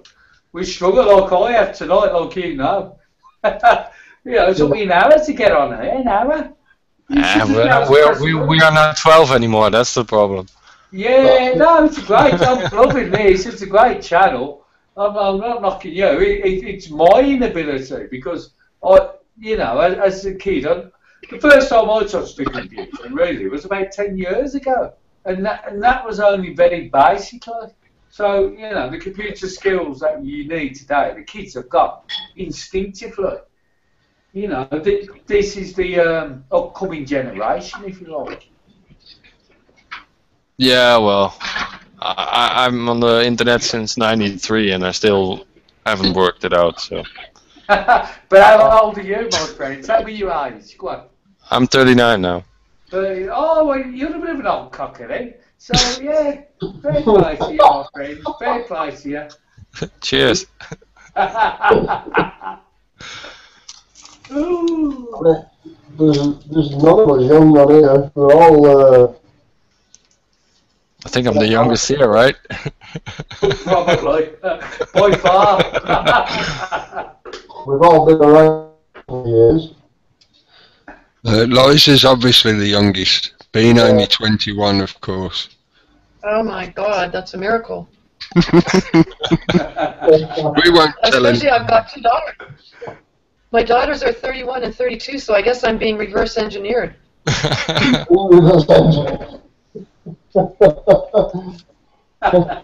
pretty damn exciting. Thank you. Oh, brilliant, brilliant. All through the power of the internet. I'm pretty sure they're working on it. Yeah, Yeah, Google of course. Plus, definitely.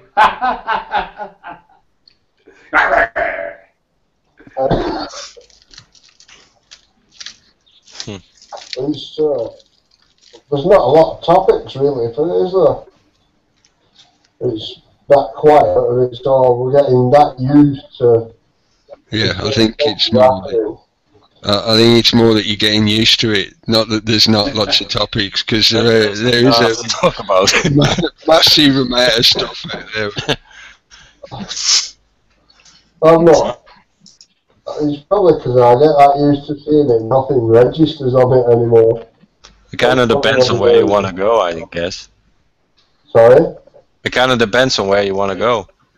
If you want to stick to the war, you can stick to the war or the oil, or you know, there's so much to talk about. Can I tell you where I want to go? Yeah, please. Where I'd like to go with this? I don't know if you can hear me. Can you hear me all right? Yeah, Yeah. Okay. You mentioned a magic word that everything seems to be swirling around, and that's oil. You also asked about the types of things. Well, that who I wants to listened talk a about lot this? of, like esoteric. What is that? Just doing it, Clinton. No, I don't want to talk. Wait Well, a I don't minute. Let Lisa finish, please. Okay, I can't hear her. Yeah. Where's she going? Yeah, I can't hear you guys either. I can hear you fine, Lisa. I can. I hear you loud and clear. Okay. You know, I called in twice before, and the sound was crystal clear. So there just seems to be a little, interference tonight. It might be a bandwidth issue. That's why I was on about like ditching the cameras and the muting the microphones when people weren't talking. But I don't know. I'm not sure if it'll work or not. It was just. Well, I try muting the microphone, but then it won't mute, and then it takes a while to mute, and then I'm trying my best. Anyways, we don't need oil. We know that hemp. We know what hemp could do. We could have hempcrete. We could have, just that one plant would make all the difference in everything. Like if a person wants to take one platform, they can look at that. And all these Americans are saying, "Ooh, we're making it legal in some places," and they're bragging about this government weed that they're buying with all these fancy names. Meanwhile, they've got no conscience whatsoever because they could give a shit about the people who are in jail, some of them for life for having a joint. So you know what? People have lost their moral compass. They really have. And when you said you hear so much, you just tune out. I'm at the point now where I'm just tuning out.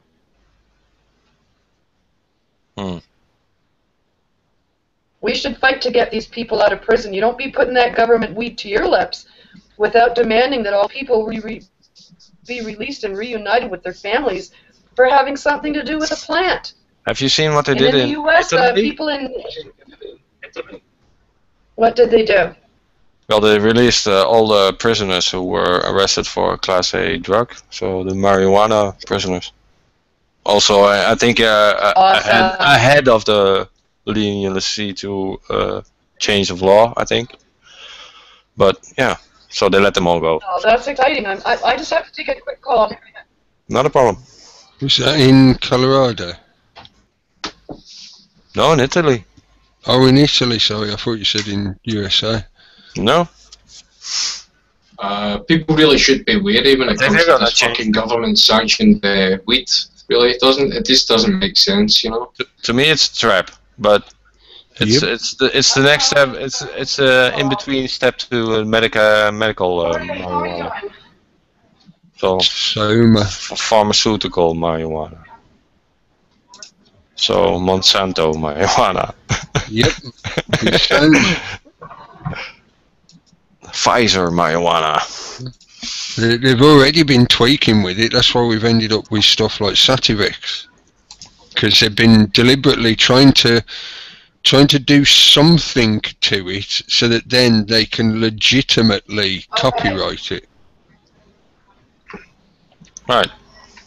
And they are trying hard to synthesize it. So. Yeah. Even if they do something like add a strawberry gene so that it really, really does taste of strawberry, anything like that they can do means they can then copyright it because it's a new version. It's not infringing on the, I'm not sure what you call it, because a few courts now have ruled that you can't copyright the original plant itself. Yeah, I bet you the tobacco industry is waiting to jump in. Yeah. To sell this to the masses, so that that needs change of law. So I think that's all the whole idea. That's why I've been. Go on. Now to get the tax systems in place, to get the laws in place before you commercialize it, because you cannot get a commercial thing off the ground when it's illegal. So only the FBI can do that. That's why I've been anti legalization for years. It shouldn't be legalized. It shouldn't have anything to do with any statute system in any way whatsoever. It's just another plant. You should be able to plant it and use it and grow it however you wish, just like you would with tulips. Yeah. Yeah. Exactly. Well, I'm saying that now, even or roses or orchids or whatever you like. even plants like that are getting drawn into the net now by the remnants of Codex Alimentarius, because you know any any seeds that can be used in any way whatsoever, they will want to have a meddling hand in, so that they can legislate it in some manner. But yeah, I'm anti-legalisation because of that very trap that you described. That's why they're setting it up this way. That's why I call it Soma. Legal weed is Soma. That's what they're going to do with it. They're going to turn it into a genetically hybridized version that people will queue up for. Yeah. I think it's a kind of weird that it's perfectly legal to have a cocaine plant, and it's illegal to have a marijuana plant. It's illegal to grow mushrooms. Well, the psychedelic kind, anyway. Well, it is here. I don't know about whether it is for you or not over there. But you're not allowed to grow them. Well, I think there's some weird... They tried, but it failed. There's a weird combination of legislation here in the UK. I think it goes something along the lines of you can grow them, but you can't actually do anything with them. So if you pick them and then do something with them, like brew them or eat them or whatever, then you're breaking the law. But if you just leave them there in the plant pot, that's okay. It's just well, crazy. It has been legal here for a long time until it became extremely popular in the 90s, I think. You had a lot of smart shops pop up everywhere, and then they changed the law in which they couldn't have the dried version, so the more potent version, so they can only sell them fresh, which was a bummer, which excluded a lot of certain kinds, you know, of mushrooms that are out there, and in the end they banned it. It's illegal now to. I think Lisa Jane's just dropped out as well. She's just going to chill out and watch us on the YouTube channel. So, good night to her, or good morning wherever she may be at this time zone. It's going to be at least 6-7 hours behind. Yeah, well, thanks for trying, Lisa. Early evening over there. That's for sure. Yep, we'll hopefully catch up with her next time with a better connection or whatever. Yep. I'm talking away and I'm muted. That doesn't work. I've done that about 4 times now. Halfway through an epic monologue.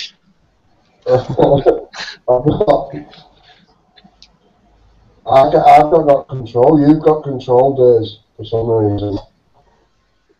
That is a scary Everybody got control. Man. Scary. You can mute as well if you want. Just don't press the big red button. Yeah. For some reason, I've got the stop broadcast, but I haven't got control of anything else. I started the broadcast. I think you dropped out. I was the longest time served, so it dropped to me to have responsibility of the Starship Enterprise. And God help us all, you know. God help us all. That's the responsibility of my head then. You actually be a service. I've got a question really. How are they going to change space-time? Like they want to make it bigger behind them, and they want to make it smaller in front of them. How are you going to do that? You've got Clinton's muted. I guess by moving real fast, but. Yeah, They'll get one politician, they'll get another politician, and they'll invert one and turn him round and bend him over so that one's speaking into the other one's ass, and they'll create an infinity loop of gas reproduction. That'll cause the quantum collapse of gravity. That's straight out of Hitchhiker's Guide to the Galaxy, or not? Sounds about as plausible as anything I've heard so far. The probability engine. Improbability engine? Mm-hmm. I don't know. I think So is that the basic premise? Like, if you go fast enough, you're going to exceed the speed of light, which is going to kind of mess about with things on a quantum level. yeah. It's definitely would. Yeah, it goes on the quantum stuff. It's what they are doing a lot now. The monkeys It's are where they can send information out before it's there. So You've got Clinton trying to talk and he's muted, and I can't unmute him. Oh, have I got muted? Or Uh, have I got muted? No. Yes, it says muted. Control room. Did I go into control room? You are in a moderated. It says you are in a moderated video call. It's not. I haven't that's got good. control. I of don't anything. think I've got control here. well, what's going on then? I certainly hope I haven't. I have the ability to mute everybody else, but I can't unmute Clinton. No, me neither. It says muted. I can ignore him.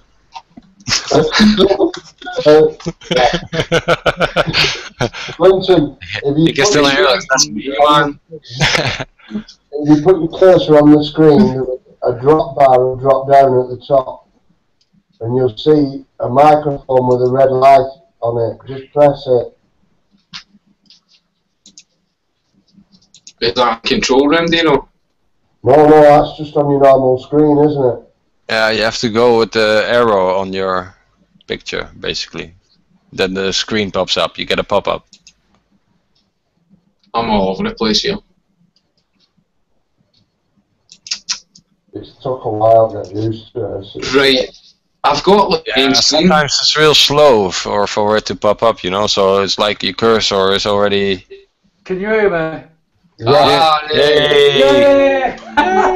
Hey! I've been all this time! That's fucking dedication, man. Yeah, I So, was right. going to say a little bit of what you were saying. I did read a little bit about it today. They reckon they can compress space before a spaceship and after a spaceship, so they can shoot through the compression.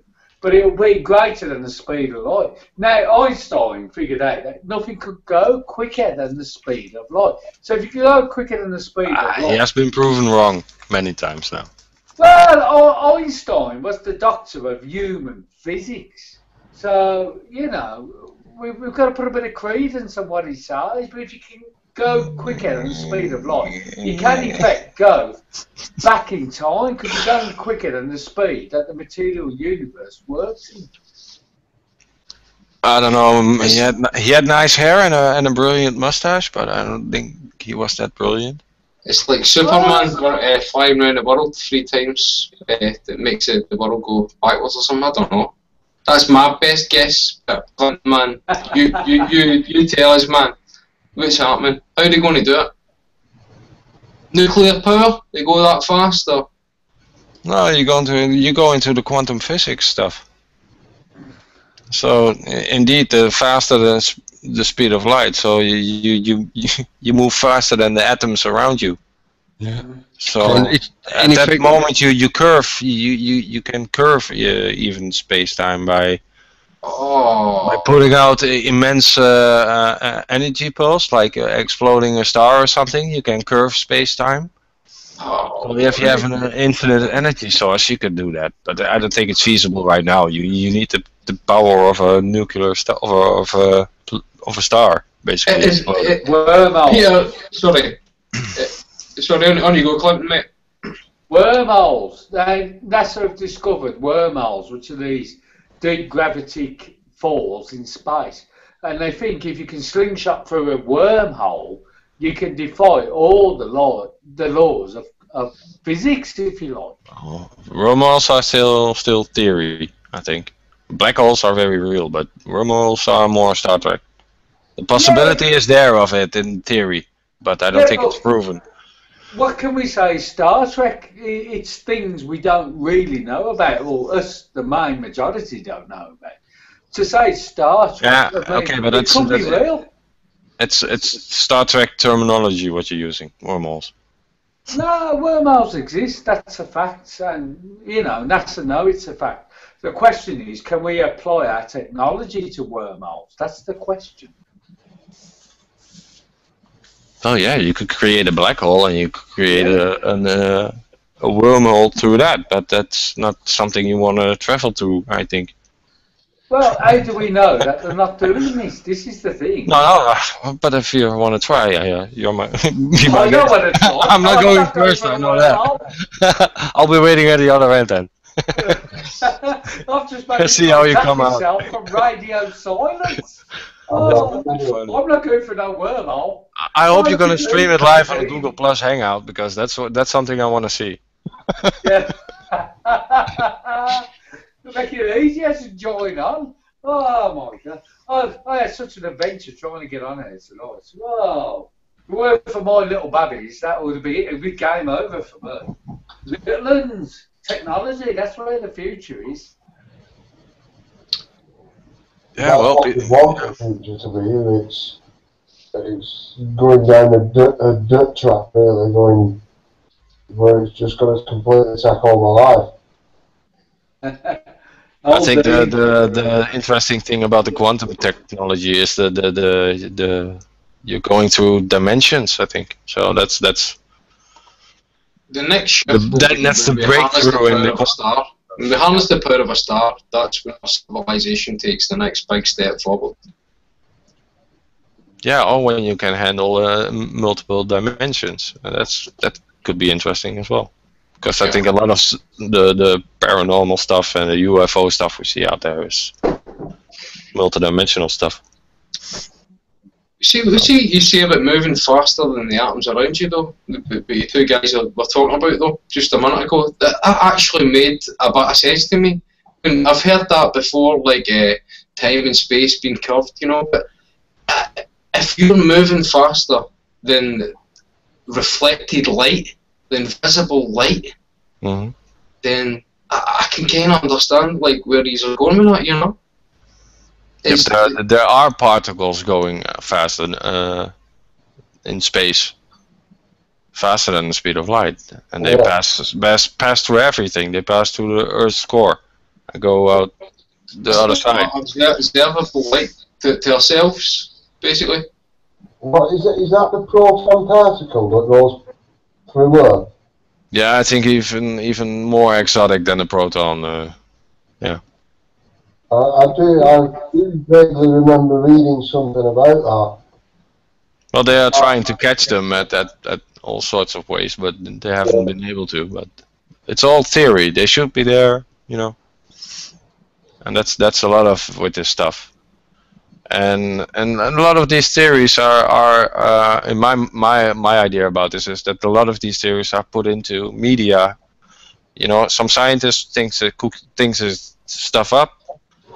It becomes it gets thrown on the desk of some scriptwriter, I don't know, and he works a nice idea out of it. You know, the artist. It can work both ways. I think type of guy, you know, who can do that. Art can imitate life, and life can imitate art, and pre-programming. I think it can work both ways, mate. Yeah, and then the imaginary stuff to get set into reality somehow. Because of this, you know, you have to get a loop. Yeah, you have to give the mind a thought. You know, you have to give it that spark to go on, and then you. It seems these people are masters in manipulation. Yeah. And destroying something. They're not very good at creating something. They can't understand the creative spark. You know, the sort of initial thing. Well, that's what scares me, is that they are getting closer and closer to that point, that they don't need us at all anymore, where you just can replicate anything and everybody and out of anything. I heard somebody saying like Deep Web 8 is self-aware and all that sort of thing. I don't know if you're... If you know No. anything about that, Peter, is that a lot No, of it doesn't ring a bell. No. I don't know that Deep web? particular. I don't know. that Sounds like a particular porn site. name. Sorry. deep web level there, you know? Okay, cool. I don't know that particular name, but I know I've heard the theory, read about the theory before, that there is work going on via the internet, which is linked. I mean, I've talked about the kind of Google brain idea quite a lot.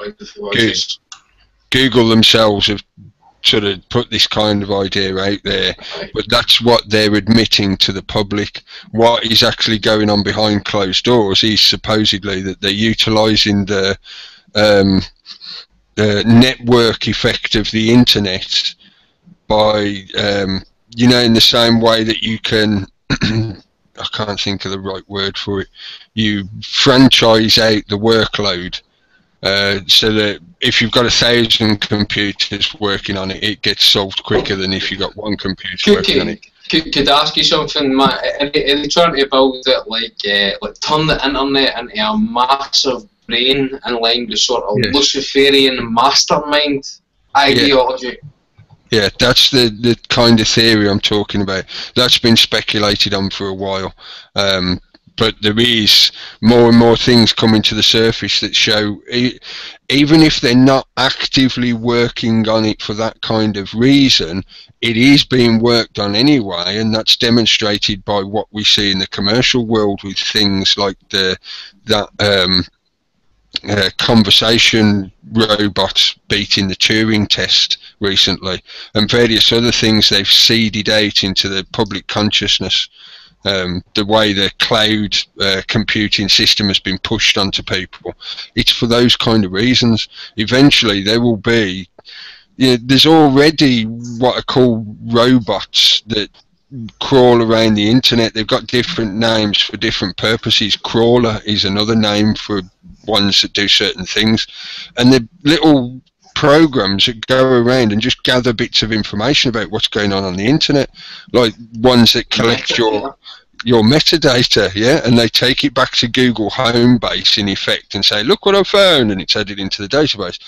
That scaled up in a network fashion is very similar to the way, supposedly, according to the neurologists, that's the way the human brain works, by firing electrons or electrical pulses through the network of neurons to create the thought process. So they're playing with stuff like that on the internet without saying anything to the public. And over the last few years, I've suggested that some of the things we see happen on the internet, where they blame it on hackers and stuff like that, might not necessarily be from that. It might be the knock-on effects of them messing with stuff via the internet as they do. In the same way that they've played around with the weather to develop technologies. If you think of it as like internet weather, but the weather is not naturally caused, it's caused by things like that being done across the net. If you're willing to believe that a 16-year-old can take down a credit card company, then you're sadly mistaken. It doesn't work like that. Clinton, do you mind if I ask you even worse because question? I'm sorry, Sorry, go. Sorry, Peter, I didn't mean to cut you off. No, go. You were first. I just see the Union Jack. I don't mean to put you on the spot. Somebody asked a question, and I didn't know the answer to it the other day. They said, why is the colour of the Union Jack, see the blue in it, and the saltire is obviously a lighter colour of blue. They were saying, why is it two different shades? I don't know. Any idea? No, I don't know. It's supposed to represent Scotland, the blue. I'm not sure now. Yeah, I think it does. Yeah. Yeah. The red. The saltire is a different shade, isn't it? The blue squares, which are crossed now by a red cross, but that's the Scottish flag with the white cross, right?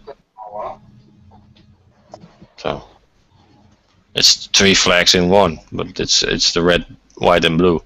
That's the most telling.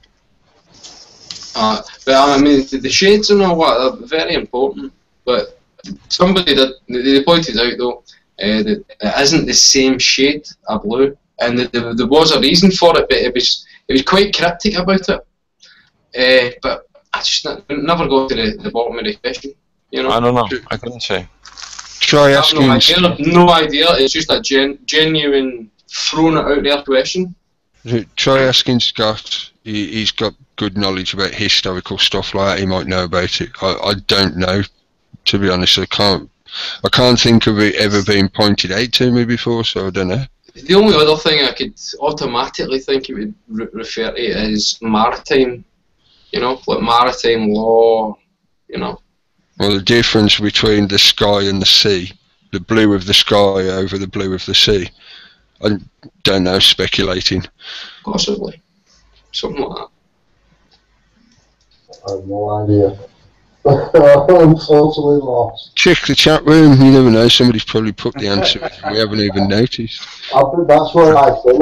It's a different aspect of it. Obviously, you hear a lot of conversations about the Red Cross and the Rothschild and all that. We hear all this, you know, but we never really concentrate on the blue aspect of it. Not really had any discussion on it. No. You could say that's the classic sort of London-centric attitude, isn't it? They're more interested in the English part of it, not the Scottish or the Welsh part.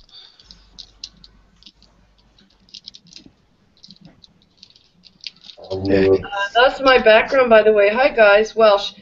Sorry, I got a call I had to take, and when I came back on Google Hangouts, I turned you on, and I can hear you. Your voices are good. Yeah, you're coming through a lot clearer now. Yeah. You're a lot clearer now. Yeah. Like you sat in the same room. Yep. Oh, we are. We're all sat in the same room. Were you saying that was your background, Liza? Sorry, that was what? I thought you said that was actually your background, or you said? Yeah, Welsh. It's British and Welsh. I can't stand the British though. I don't know. Your Queen is not even British. I mean, this is just a carryover from the Fuhrer, isn't it? No, it's further than that. Yeah, further than that. Well, that's just recent. That's their cover story. It's like, oh, you figured out we're not English. Okay. Oh, well, we're German. Oh, you figured out we're not German. Oh, shit. Yeah. Try going further into the heart of Europe. That's where their bloodline stems out of. I don't know. David Icke really freaked me out. He started saying things, and I realized, oh my goodness, it's true. They're not really human. And this was before I realized that there's entities that are operating that can superimpose over a 3D body. I mean, most people just don't realize that that's what's going on. You know. She's actually got goat legs under them dress. She does. Hooves. Bottom. Hooves.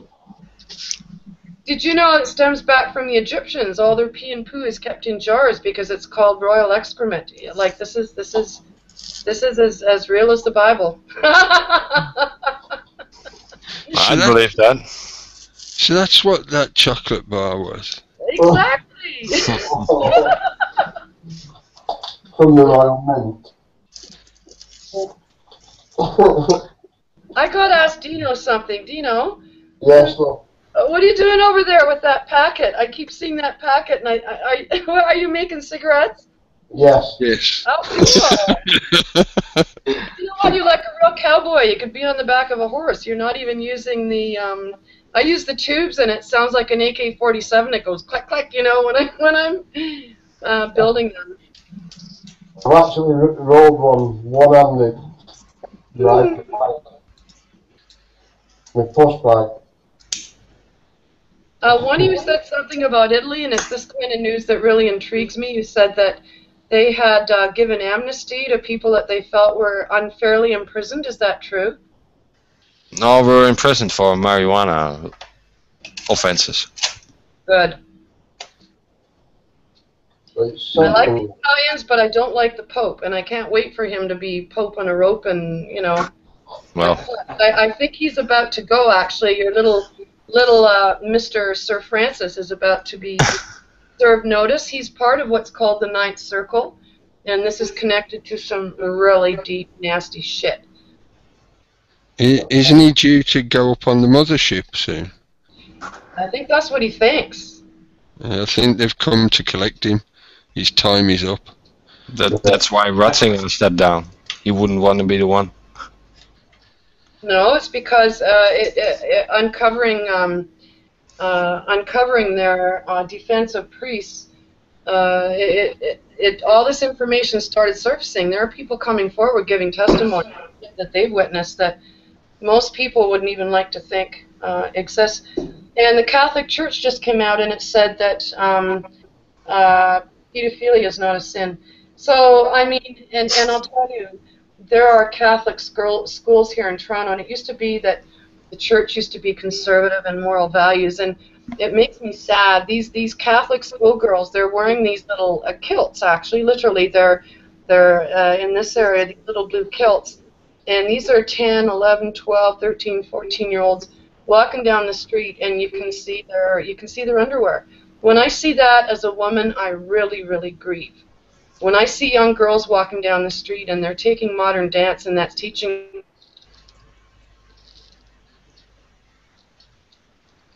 Leg. You broke up there. I don't know. See, I don't want to get real dark. You ask me the types of things I'm into, these types of things that are on my mind. Well, have you heard of the Bluebeam project? Yes, Project Bluebeam, yeah. What do you think the possibilities are that that's what they're working towards?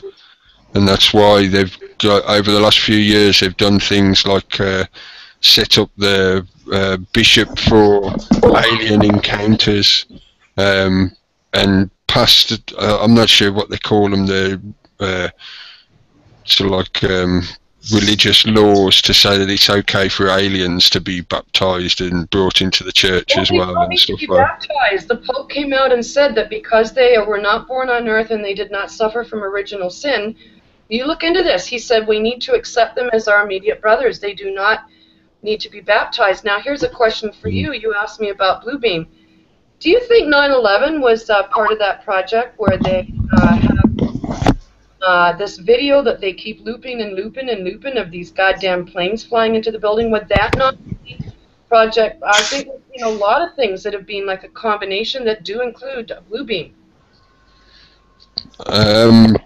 No, I don't think anything like Bluebeam was used on 9/11. I'm not a believer in the hologram or fake planes kind of idea.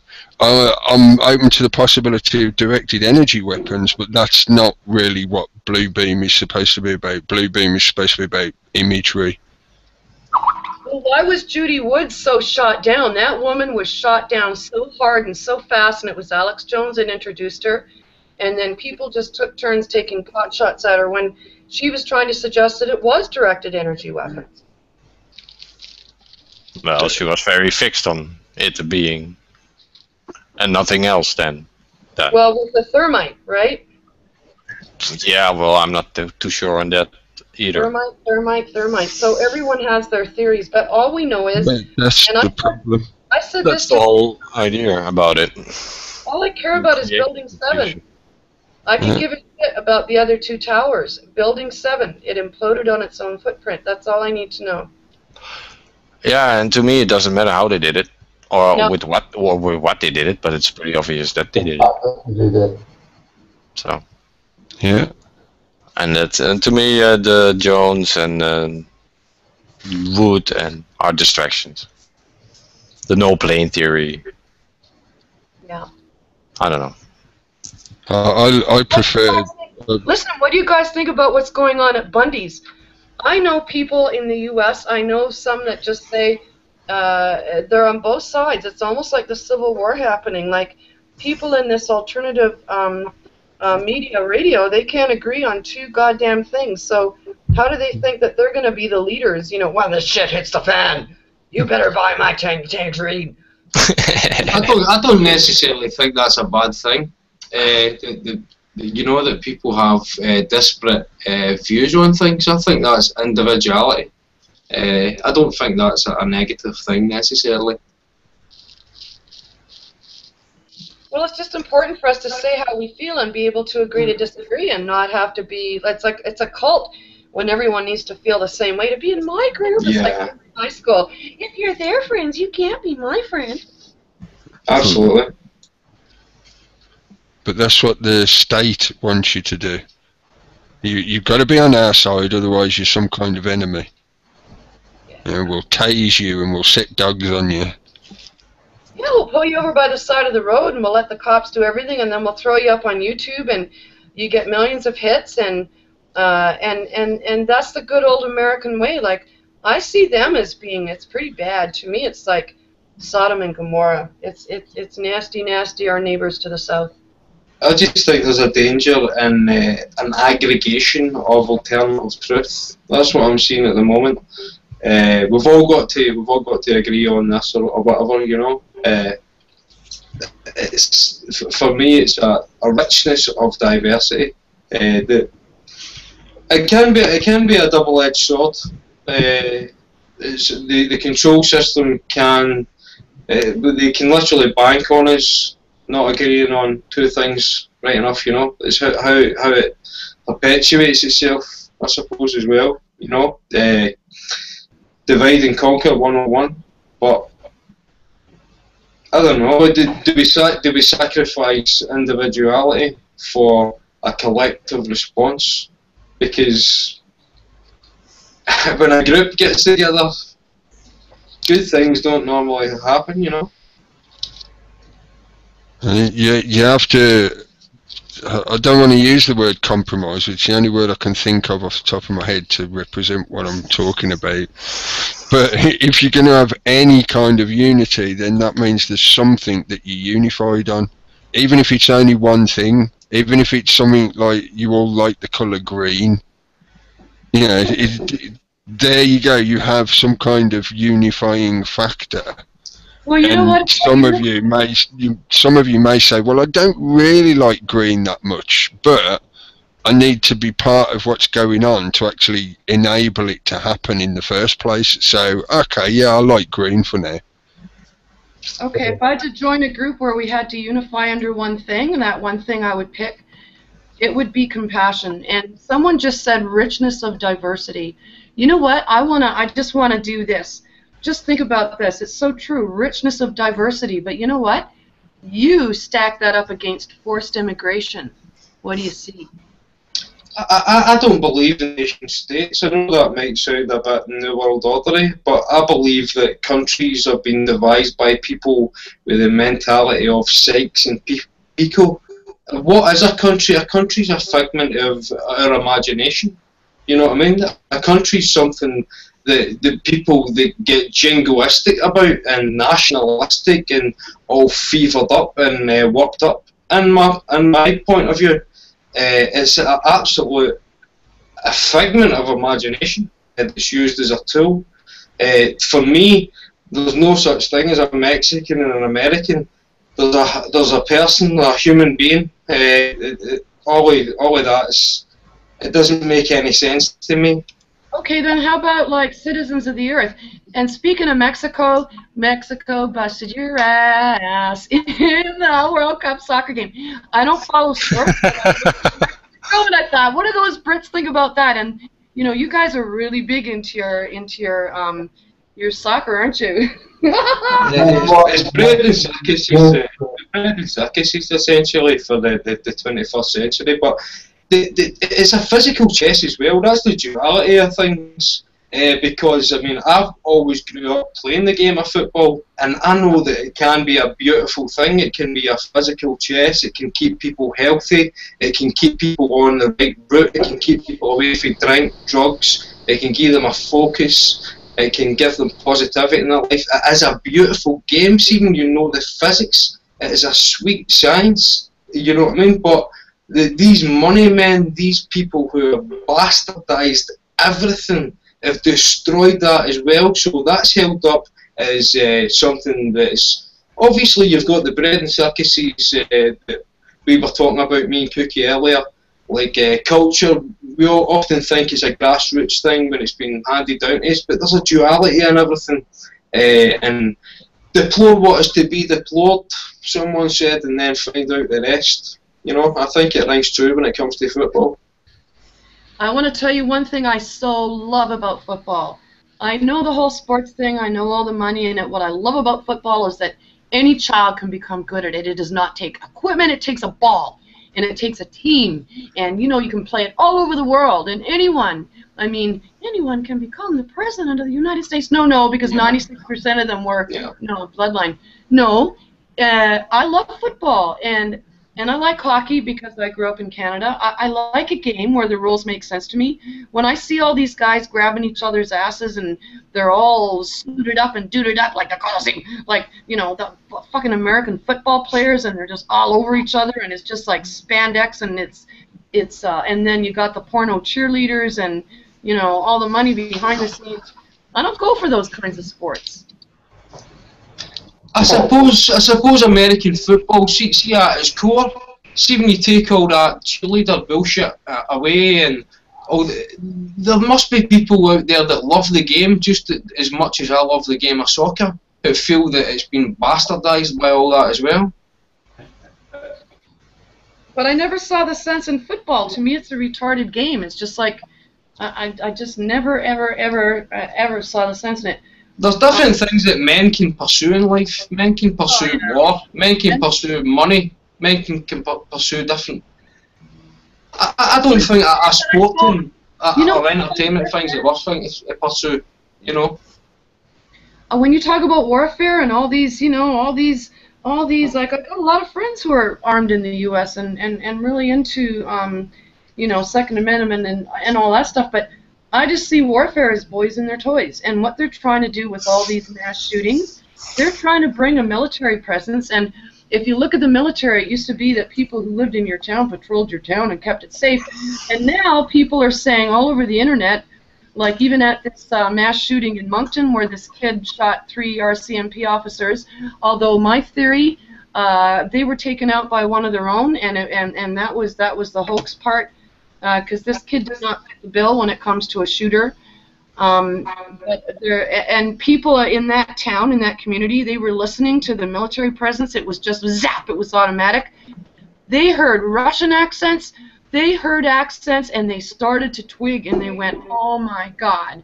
You know, these are not police. This is a foreign force, and it's made up of UN goddamn military, and they need to keep them busy because we're not bad enough. There really are not enough real criminals. They got to make their own events to play with their toys. Mm-hmm.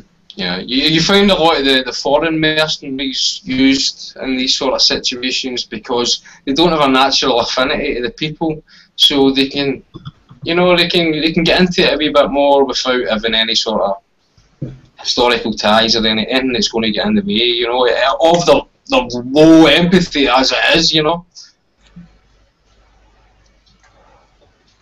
It's pretty disgusting, and to me some of the people, and I know some military people, some of the people that are highest up and going around and training in the best techniques, and it really reminds me of Project Paperclip. It reminds me of, you know, Psychology 101, all the German experimentation, and, you know, that came to Canada and went to the US, and Nazi. But, you know, Cookie, you're so right. You say Nazi, that's just like a second ago in time compared to how long we've been on this earth. Like, search it back. It's just nuts. It really is. So I just want to take a minute and say I'm so thankful for this venue where we can all talk like this. And to me, this is what's going to displace what they're doing. When we can hear each other's voices in real time and look around and say, hey, I'm experiencing the same thing. What was your day like? That's what they fear. Us, you know, interacting with each other on an individual level with no labels. Yeah. No labels, just hearing each other's voices. Can I point out unity as well? Yeah, it's wonderful. The unity I saw was the way you were both describing your enjoyment of sports. Not exactly necessarily watching it, but actually taking part in it. And that, again, is the separation that they've enforced upon the masses. You don't play football, you go and watch somebody else play football. You idolise somebody else playing football rather than just getting on with it with your mates and playing a game down the park. Yeah, I know that does happen a lot as well. You know, there's a lot of social club teams and stuff like that, but they want you to concentrate on the celebrity circus of it. They want you to keep pumping your money into those turnstiles at the entrance to the stadiums. Yeah, take it back from them. Get the pure enjoyment out of it and not worry about the celebrity bullshit. They're gladiators. Look at their salaries, millions and millions and millions. No wonder people think they're celebrities, you know? It's horrible. Oh, it's horrible. And that's the rollerball principle. That was what rollerball was mainly meant to portray, was how the society we're developing is heading towards something that's the equivalent of the height of the Roman Empire, where it was all about bread and circuses and such mass wealth that the general day-to-day of people's lives becomes inconsequential. And you have this very, very elite group of people that live in a totally separate society to the masses. The masses are just the pawns to make things happen. Yeah. It's the Colosseum and / Crusades, right? Yes. It's all going on. It's all happening. Yeah, we are still in the... What would it be? Would this be the third or the fourth crusade? I think it's the fourth now, isn't it? No, way more. 11 or 12. Is it? Minimum 11. Mm-hmm. Aha. You know, we spoke about it a wee bit earlier If you on. count the Bush Crusade in it, then you're already at 12 or 13. That's very interesting, actually, because if it's 13, that would make it even more significant. I'll look it up What's the now. calendar made with 12 months? Why don't we look at nature? I just don't understand this total disconnect from nature. I don't get it. That again can arguably be said to be part of the machine system, the fact that we've been locked into a time code that does not match the natural cycles of your environment. It's all square corners and it's compasses and it's all that crap, and yeah, there's a place for it, but you've had whatever you take to be how the universe came into being, whether you're atheist or not, whatever force made the natural world around us, the natural universe around you, that natural universe works in a way that these techno-brain people, these machine brain people, have tried to emulate from time immemorial. And they try and they try and they try, but they can never quite match the true finesse of the natural world and the way it operates, which is why we always end up with those squared off corners or fractions of numbers, because we can't quite calculate it to match the way nature operates. Nature operates in infinities. We can't generate infinities. Yeah, they can't begin to comprehend why things like happen in nature, but it's men trying to trump God, and I don't like even using labels like men, you know, or God. But it's weird. From the year 718 till the year... to the year now. Well, pretty much, yeah, but what's listed here is still the 14th and 15th century. It's been 11 of them, at least. So. Then we had the 16th, the 17th, the 18th, the 19th, now the 20th century, so... Yeah, so if we really got into it in that kind of sense, we're probably in high double digits by now. Yeah. Yeah, 20, 30 plus maybe. Yeah, it's like we try every 50 years. Yeah. You guys, I got a question for you, and it's funny you said 50 because I was just thinking 5. I want to hear from all of you. I want to know. I have my own theory, but just if you had to guess what it's going to be like in 5 years' time. Do you think anything will happen between now and then that would mean, do you think anything really big is going to happen between now and then? Yes. Yeah, definitely. College is going to be But it's not going to be a mass murder or something. Governments in place. That's, if not before 5 years. Well, do you have a feeling it's going to happen in the next year? No. Possibly.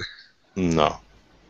Right. I'm quite dubious about some situations which are on a hair trigger sort of situation at the moment, and all it would take is one miscalculated incident or a deliberate act would push it into a rapid snowball.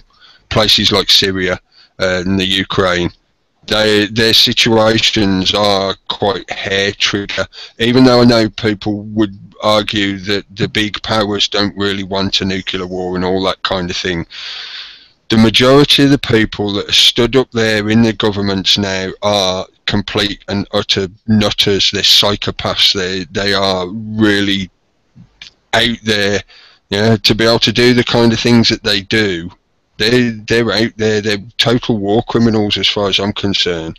And if one of them decides to just snap one day, you know, this is the classic kind of strange love scenario. There are situations going on at the moment, South China Sea as well. That's still very conflicted and heating up.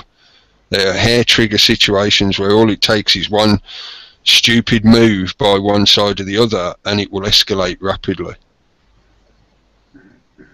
At the moment today I saw reports of, sorry to speak over you, Dan, just finish this off because it seems appropriate. I saw reports of Russia giving the Kiev a telling off because their armoured vehicles keep going over the border into Russia. And at the moment, Russia is going, oh, okay, you know, you're moving your stuff around, but you're coming into our territory, we stop it. And the Kiev government that's in there at the moment is so anti-Russian. To me, that looks like deliberate provocation, just like they did with Georgia, which means if they keep pushing that very same point, we might end up with a similar situation like Georgia. Russia will go in because they will not be shown to be weak. They will not give up a fight like that. They'll try and play it in a chess maneuver, but if it comes to it, they will send troops in. They're not afraid to. They prove that again and again and again. Meanwhile, all the eyes of the world are on it, you know. When I'm reading this book, Gaijin, and it's about Japan in the 1860s. And it took 4 months to get any communication by ship from Britain at that time. 4 months on a ship for a letter or for orders to get there. But they were doing the very same kind of like machinations that I see now. And when I said to you, do you see something serious happening in the next year? I want to refine that. All right, what we're all relying on is this internet. And in my mind, if this goes down, if there were like a solar flare or whatever, if the net went down, people would freak. There'd be chaos. There'd be, you know, because most people are living in cities.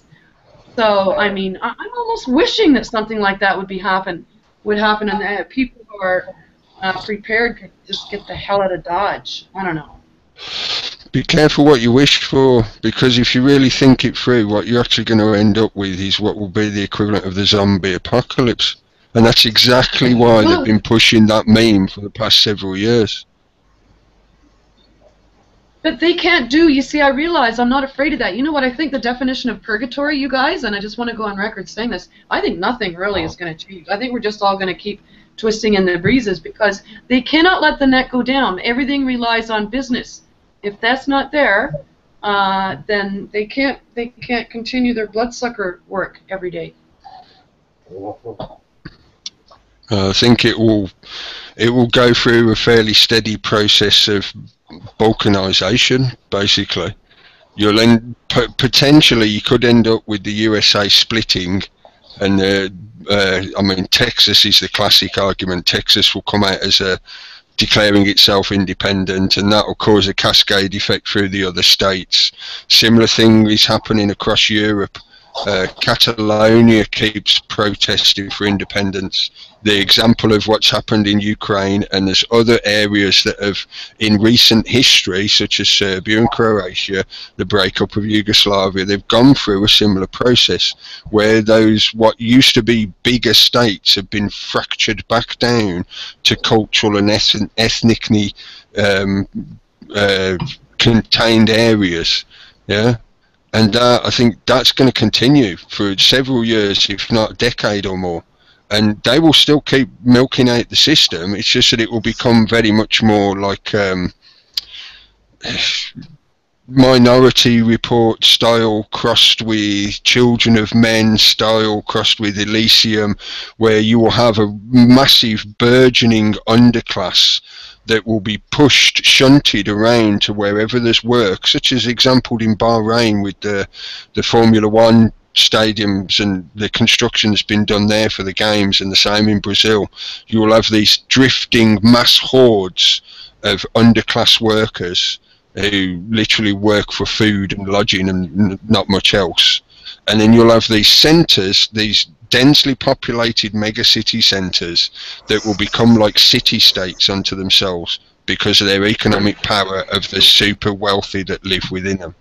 It's already happening. You can see it in places like Dubai, United Arab Emirates, and other places in which... Now it didn't work. It didn't work. That vision absolutely, like Building 7.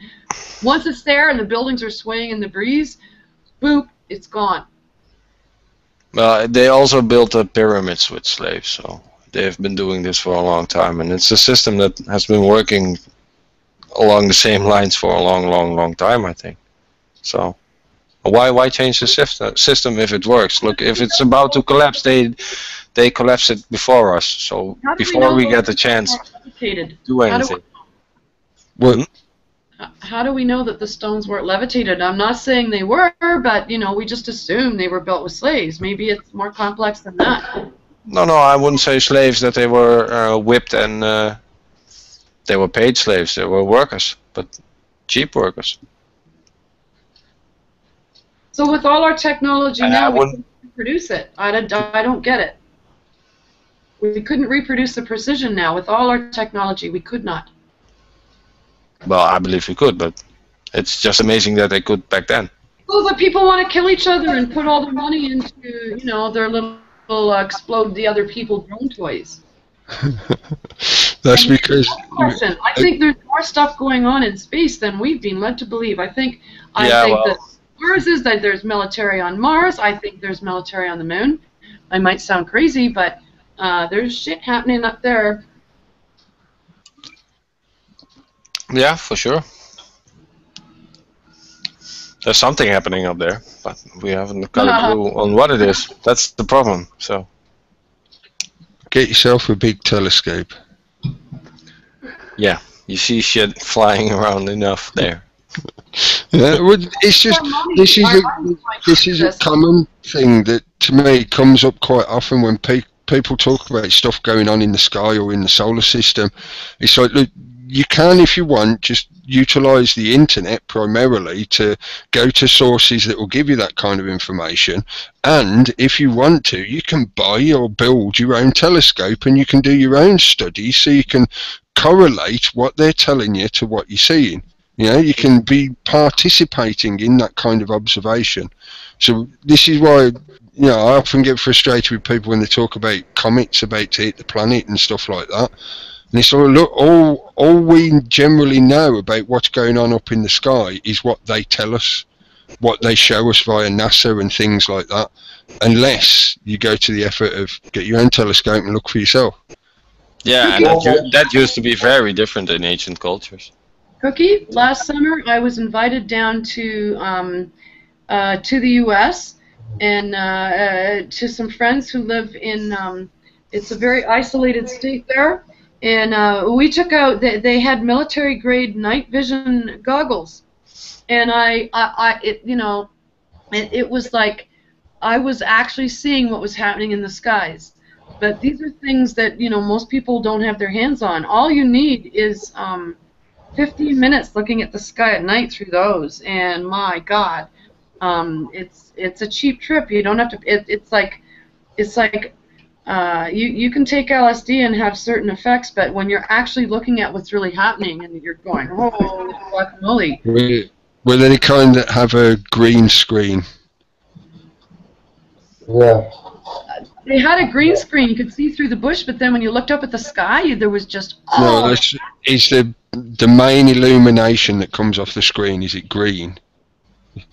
Like you're looking at a green screen monitor? Yes. Yeah, well, the problem with that type of night vision, it's exceedingly sensitive to any light source or any reflection of light. So you look up in the sky, especially if you're out in any kind of rural area, and if you're seeing tons of movement, most of what you're seeing is insects flying through the air. Right? So you can look up at the sky and it look like there's a great big UFO battle going on, all orbs everywhere. It's just insects. Dust motes, even with enough of a light source behind you, even dust motes will reflect. I could see the stars, and then I could see these things that, oh, that's really something to think about. See, I like this. I call this bashing brains. You know, we can take our experience, and I think we can put it together and come up with a more realistic picture of what's going on. No, actually, I don't think it was. Like, the immediate stuff might have been, but what was behind it, I don't know. You'd more readily see satellites and any other kind of space debris, stuff like that. Oh, I saw satellites. I watch, and I'm going... I think, do you know, guys, I think the problem is the way we define it. I mean, what is an insect and what is a space creature? The insect is in space already. I mean, we are in space already, you know. So I mean, to milk the name fractal, but that's the way I see things on a fractal level. You know, it's our definitions that are wrong. I believe, you know.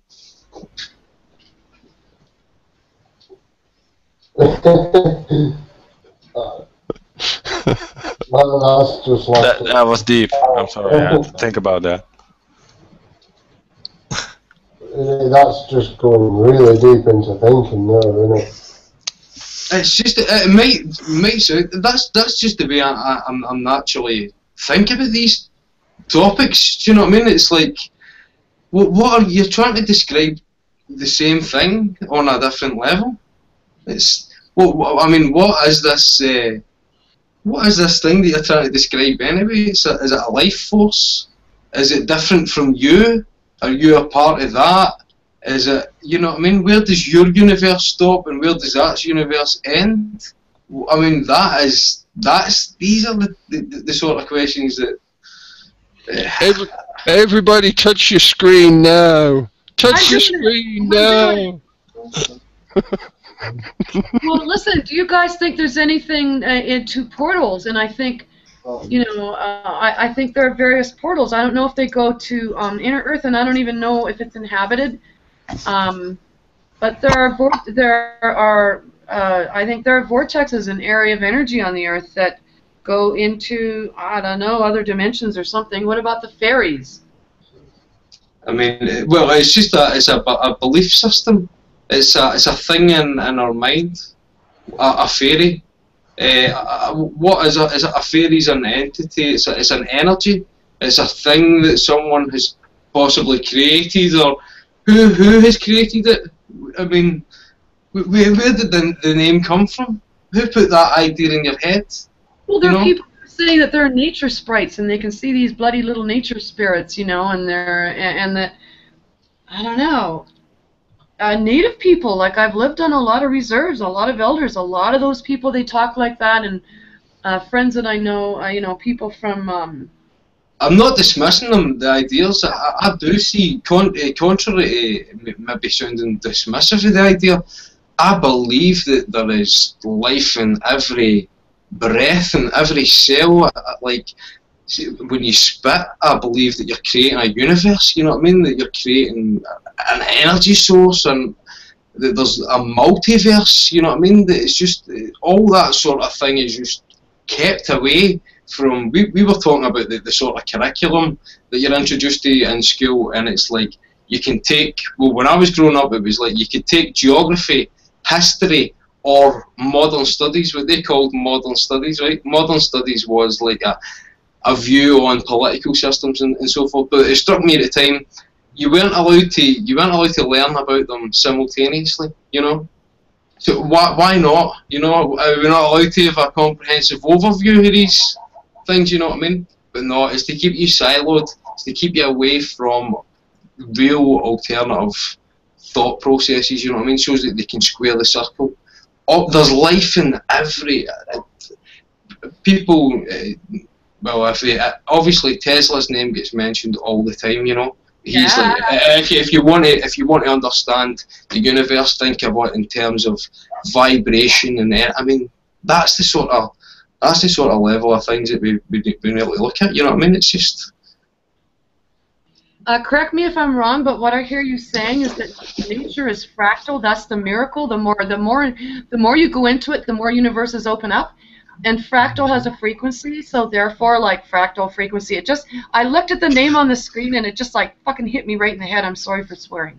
No, that's exactly you've got it. You've got the idea. Basically, that's it. I do talk about fractals and that quite a lot, but I don't mean to milk it. But I just, as Billy Connolly said, you know, we could maybe we're all just the leg of a big chair. You know, that's the kind of way I look at these things. Physics. I mean, he's getting his goddamn whatever it is in quantum physics, and the more he talks about it, the more I just freak right the hell out. And you know, it's even in the goddamn Bible, and I come from a very Christian Zionist family, and to me it's the Zionism, it's one of the things that's killing us. But you know, I grew up with these Bible verses, his eyes on the sparrow, so you know he watches you, and that no two snowflakes are alike. And then scientists come out and they say, guess what? No two snowflakes are alike, right? And to me, that's the fractal part. I think with the Bible, what the rest of the sort of religious teachings, there's one story for the initiated and another for the general peasantry. Yeah, and then there's the pollution of the years as each different political group has tried to twist the story for their own agendas.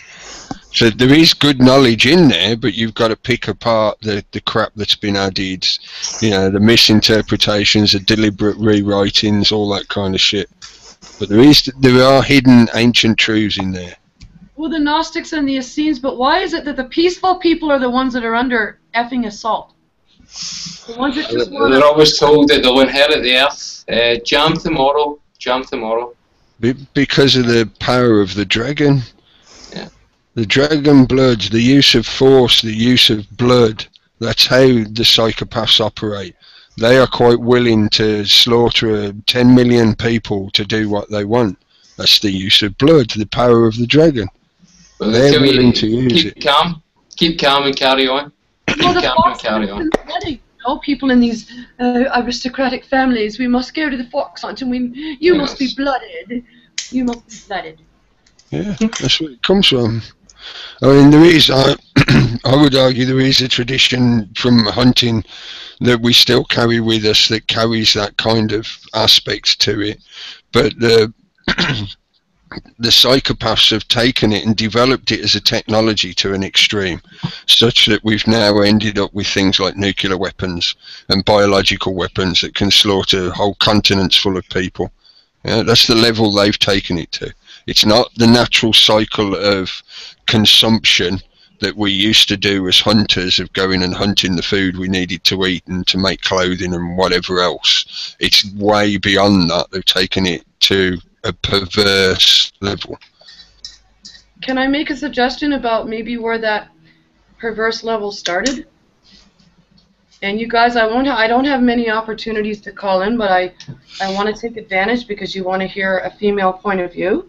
Absolutely. There's something I don't understand that to me is a very evil, very dark ritual, and I want to know where it started. And it is circumcision. Why does someone have to have, you know, why do you need to take genetic mutilation? I'm sorry, but that's, think about it. You want to talk about the slave race? You know, oh God created us perfect. Oh, but God was wrong about the foreskin. You got to cut it off. The last thing I want to think about. It's just a secret branding. I'm sorry, but this fits with the, and you know what that does? The foreskin, it plays a really, really extremely important part in bonding. The way you want to talk about nature and the way it really works, it's amazing. You look at any species, it's absolutely phenomenal. And that's really essential. You cut that off, you rip that off, you wonder why porn is so big, you wonder why the focus is on, you know, destroying the family. I want to know, and not right now, guys, but this is just something on my mind. When did this mass ritual start? To the point where you see someone, a man who's born and he's intact, and you know, a lot of people look at that and they say that's disgusting and gross. They don't even know. Well, Right? they do similar things to women, huh? Yeah. Cut the So- clit off them. But that has absolutely nothing to do with it. What percentage of the men on Earth are circumcised, and what percentage of the women?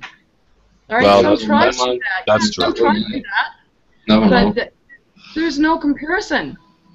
Well, in your part of the world, maybe. But Realize it's wrong. They say, but I got to do it for my son because he's going to look at me and think that he doesn't belong because I'm mutilated. Aye, for me it's Fair terrible. I'll speak my mind on it. I don't give a fuck. It's terrible. I think it's terrible. I think that's fucking child abuse, genetic mutilation of a child. And you see pictures when they've got their mouth around the child's penis and stuff like that. I know. I will speak my mind. That is fucking bang out of Where order. did this start? You know, so it doesn't matter where it started. The point is that we recognize it, and I think this has been a tremendous abuse that has been visited on men, and then men are trying to be men. How can I be a man? Mhm. You know, and likewise women.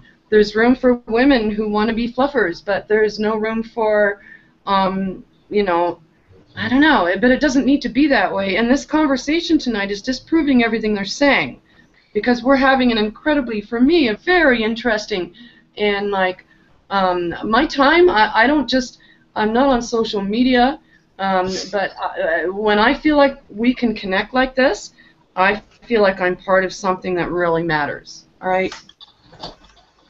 Good stuff. That's what it's all about. I think so. Fucking right. So who is circumcised then? I'm not. I I'm know, not. but I want to leave that. You guys don't need to talk about that or go into details. I want to let you know as a female. No, but I think it's a cultural thing. It's not so much It's religious either, because we have pretty much the same religion as in North America, but which When really did it different. start? It's become culturally ingrained, and now it's developed a mythology of kind of Hygiene, I medical, believe. Yeah, That's the fourth which is favorite. untrue. the hygiene myth. That's But that's been pushed by the medical Why? agenda in America, because you have such a reliance in the USA on private medical care.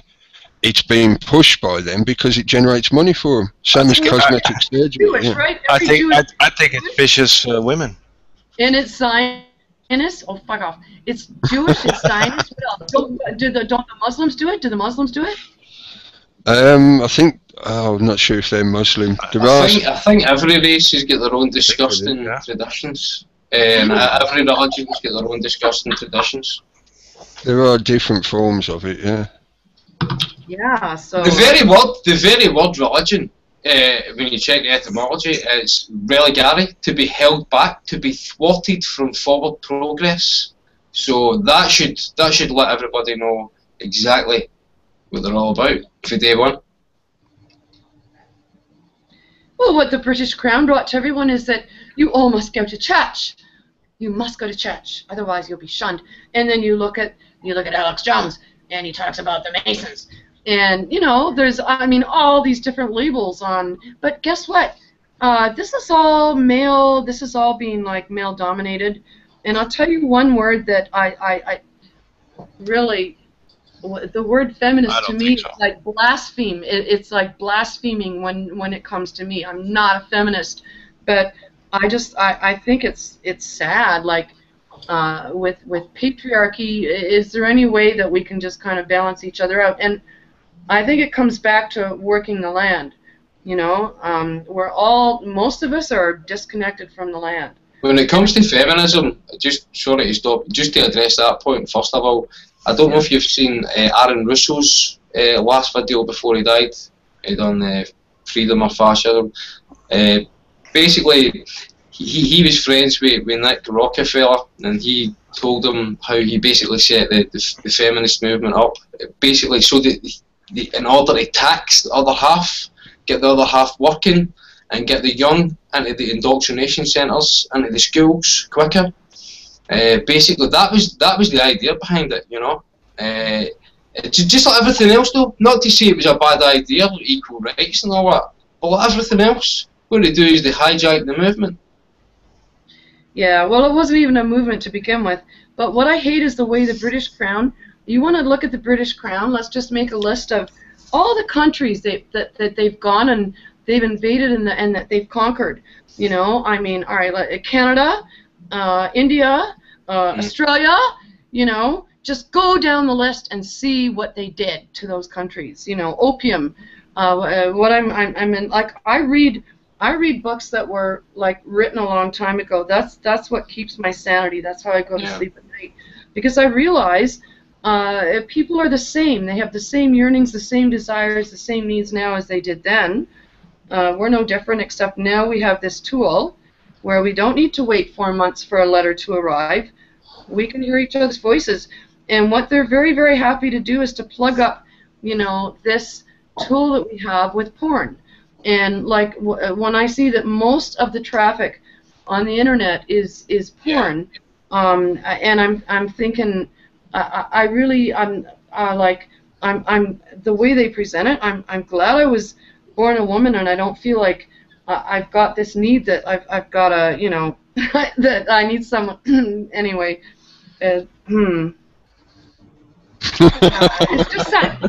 Sad. And now they're fighting in Canada, like, is prostitution legal? And you know, and this thing in Japan, it's all about who has the best whorehouse. And like, when you really look into the, you know, the lives of these women, they're doing it because they're nymphos and they love it. They're trying to feed their families, you know.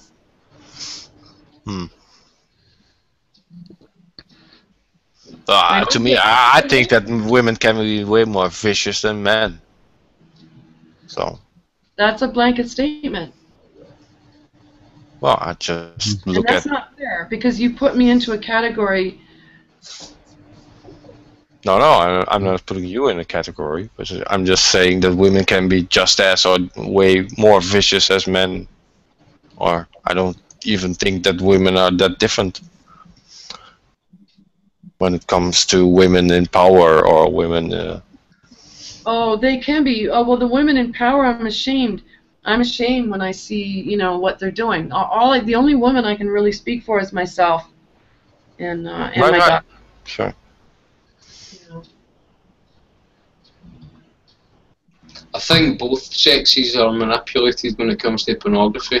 I think it's about worshipping at the altar of the degradation of both the sacred masculine and the sacred feminine. Yep. And a manipulation of what those energies represent. Well, which is why so much of the culture industry, like the music industry and whatever, has become a pale reflection of the porn industry. Yeah, but it is the same women that bring their children to that so-called penis slicing fest. So the mothers could easily prevent that, I think. But they don't. I suppose so, yeah. Just say no. Stay off his penis. Hey, Rabbi, leave that schmuck alone. That's what I wanted to ask you, Cookie. Have you seen anything like this? I've just poured it in the comments box on the chat about the dirty bomber Ukraine 1.5 forces seized nearly 375 pounds of radioactive material. Wow. At gunpoint. So they knew what they were going for. The Freedom Report. Let's see what Reuters says. There's quite a lot of them, actually. Quite a lot on, if you search it, quite a lot comes up on it. It was Taboo 7 that brought my attention to it. Oh, well, there's a problem. I know it's, I'm No, yeah, that's why I searched it myself. No link to the source. No, there's nothing. What? That's from Mexico, you said? Well, yeah, it says Mexico City. Come on, forget about it. It's Taboo 7. Taboo 7. This is 007. I'm going to be in Mexico City in 3 weeks, and now you're making me poop my pants. I've got some breathing news for you. They've Taboo 7 heard you were coming. I have a dirty bomb for you. Just 1995. Yeah. Buy my tiny tangerine. That's right. Be a Did you patriot. try to see if there's anything else on it? Well, it's on no real It's, news networks. And it sounds like a very, very similar story to other ones that have been floated over the last several months. It's just the location has been changed. Yeah. I remember the one with the hospital stuff. The truck that got stolen, also Mexicans. I was just about to say Found that. that back. You could try searching it in Mexico news headlines, but obviously it's going to come up in Spanish, but then just Google translate it. Well, they should be on the front page of every AP or Reuters. RT will certainly pick up a story like that. Yeah, but that's not... Well, it's anything that could be potentially anti-American or cause terror within America. They'll run stories like that. Fear porn. Yeah. There's no main headlines that I can see, main MSN that I can see of. Just all. And it's probably a sociophile story, because they've got a habit of appearing on somewhat unknown blog sites, and then they get syndicated through people like Dabu. I've seen the what's it as well before news, which says it all. Papa's World, YouTube. There's no real Listen, why would they have to steal that stuff? The New World Order would just give it to them if they wanted to set something off like that. Yeah, there's nothing in main news. It's just not right. They lose nukes plenty. I mean, how much material is missing from the ex-Soviet Union still unaccounted for? You don't want to know. Yeah. I remember hearing estimates of that from like a few years ago, and it was a ridiculous amount even then. So. Mm-hmm. Go and dredge English Channel, you get loads of nuclear waste. There's absolutely shitloads in English Channel, aren't there? When they thought it was safe to dump it out into the sea. That's why the Isle of Wight is so buzzing.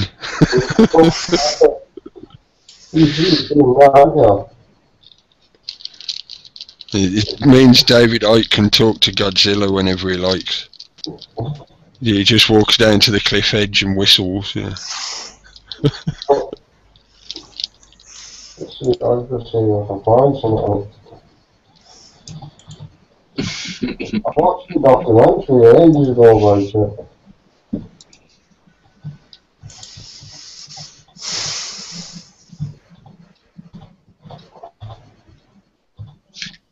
I'm just reading through the comments on the chat at the moment. That's why I've been doing it all night. I've had them all open. It's the first time I've really had a chance. I've tried to keep up with them, but I've only managed to read about one line in every 5, I think. So I haven't exactly got a grasp of what everybody's talking about. Well, Obama's going to review options on Iraq. No-fly zone. Drone strikes. Drone strikes. It's going to be a drone war. Just like Afghanistan is. And it will have convenient spillover. Yeah. No casualties on our side.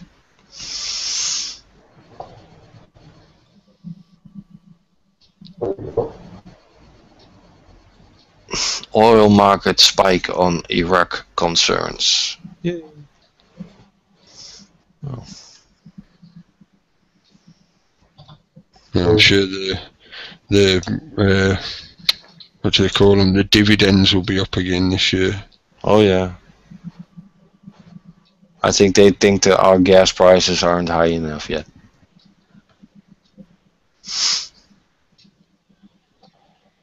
Well, the peak oil scheme didn't really work, so yeah. Going back to the old tactics.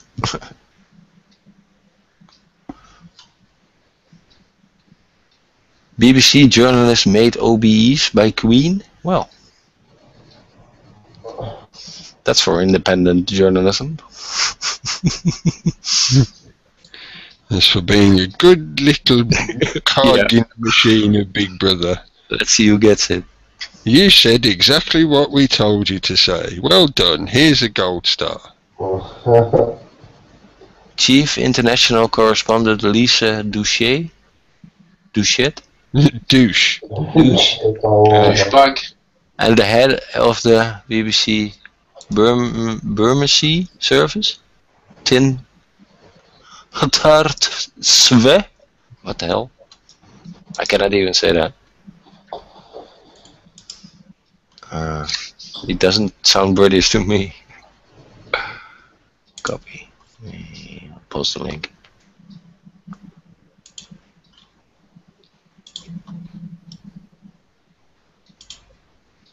But the woman is on Newsnight a lot, so.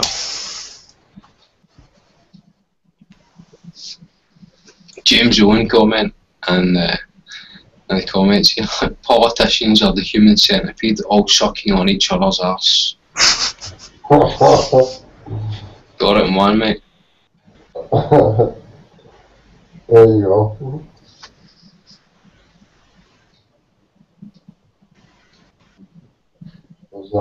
There's millions of these barrels in English Channel. Yeah. You still see that? Oh, it's been deleted video. Can't see anything on the screen there. It's gone, the video's been deleted. But the writing's a bit small. I'm on a different... post a link. I'm on a different browser and I don't like it. It's not nice. It doesn't play nice.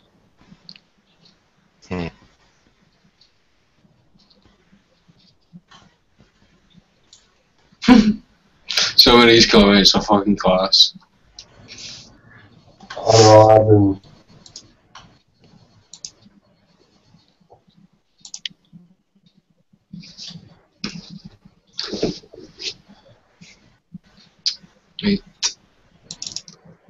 Right.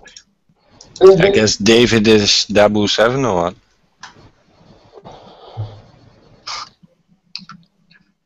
Who would you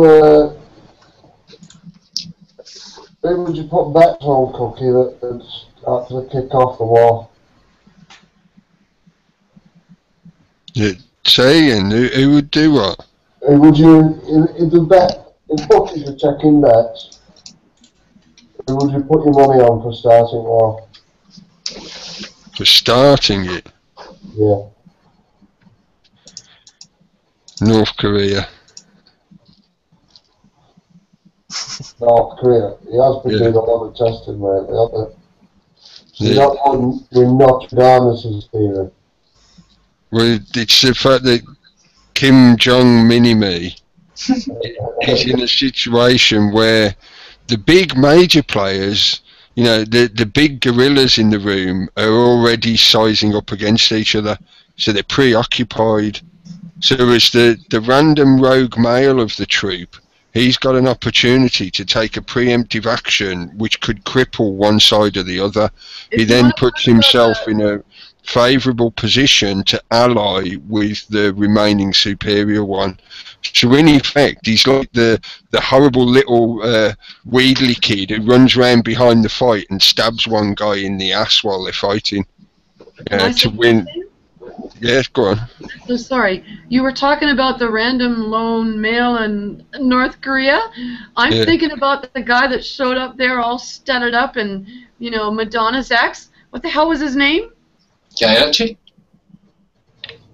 That went to North Korea. The Come on, the big basketball player. Oh, Rodman. Rodman, yeah. Dennis Rodman. Dennis Rodman. I found that interesting. Yeah, that eloquently speaking American. Yeah. Happy birthday to you. Oh yeah, like Marilyn Monroe to JFK. But you know what? If you look up on Wikipedia, if you look up countries with not legalized drugs and things, North Korea is the one that has no ban on any of them, and I just was shocked to find that out. Not that that means anything, you know. I think that's probably because if you were caught doing any kind of drug, you'd be shot. I think so, yeah. You don't need to get too specific with laws or anything pesky like that. You just be shot. In that kind of dictatorial society, drug use is absolute zero tolerance. Zero tolerance. Well, you got a lot of tolerance for drug use in London because look at all the heroin addicts and look at the methadone treatments and how many people do you have there on the dole? Really? What percentage? Business. Huh? What are you talking about? It's the city of London. It's good business. I know. But they seem to be kind of like Hollywood. They're the ones that broadcast, you know, the way it is. It's disgusting. And, you know, Scotland's coming up for a vote of independence, and you guys were touching before on countries that are trying to squeeze out of the mold. I don't know that I don't think there's one sovereign country on the face of the earth, and Scotland has a chance to, what is it, in October, to vote. An illusion of choice. I think so, exactly. Keep the peasants happy. But does that mean that you sit back and you just don't engage? I don't know. What would be the proper thing to do? Well, I've never liked pantomime, so I don't engage in pantomimes. Well, that's why I stay away from politics. Exactly, mate. It's to engage in that is to perpetuate that charade. It is. And that's a big word for this time on a Friday evening. Anybody noticed that Clinton dropped? Yeah. I think he was getting a bit drunk when he just thought he'd slither off and not say anything. Hopefully he joins us again, maybe next week.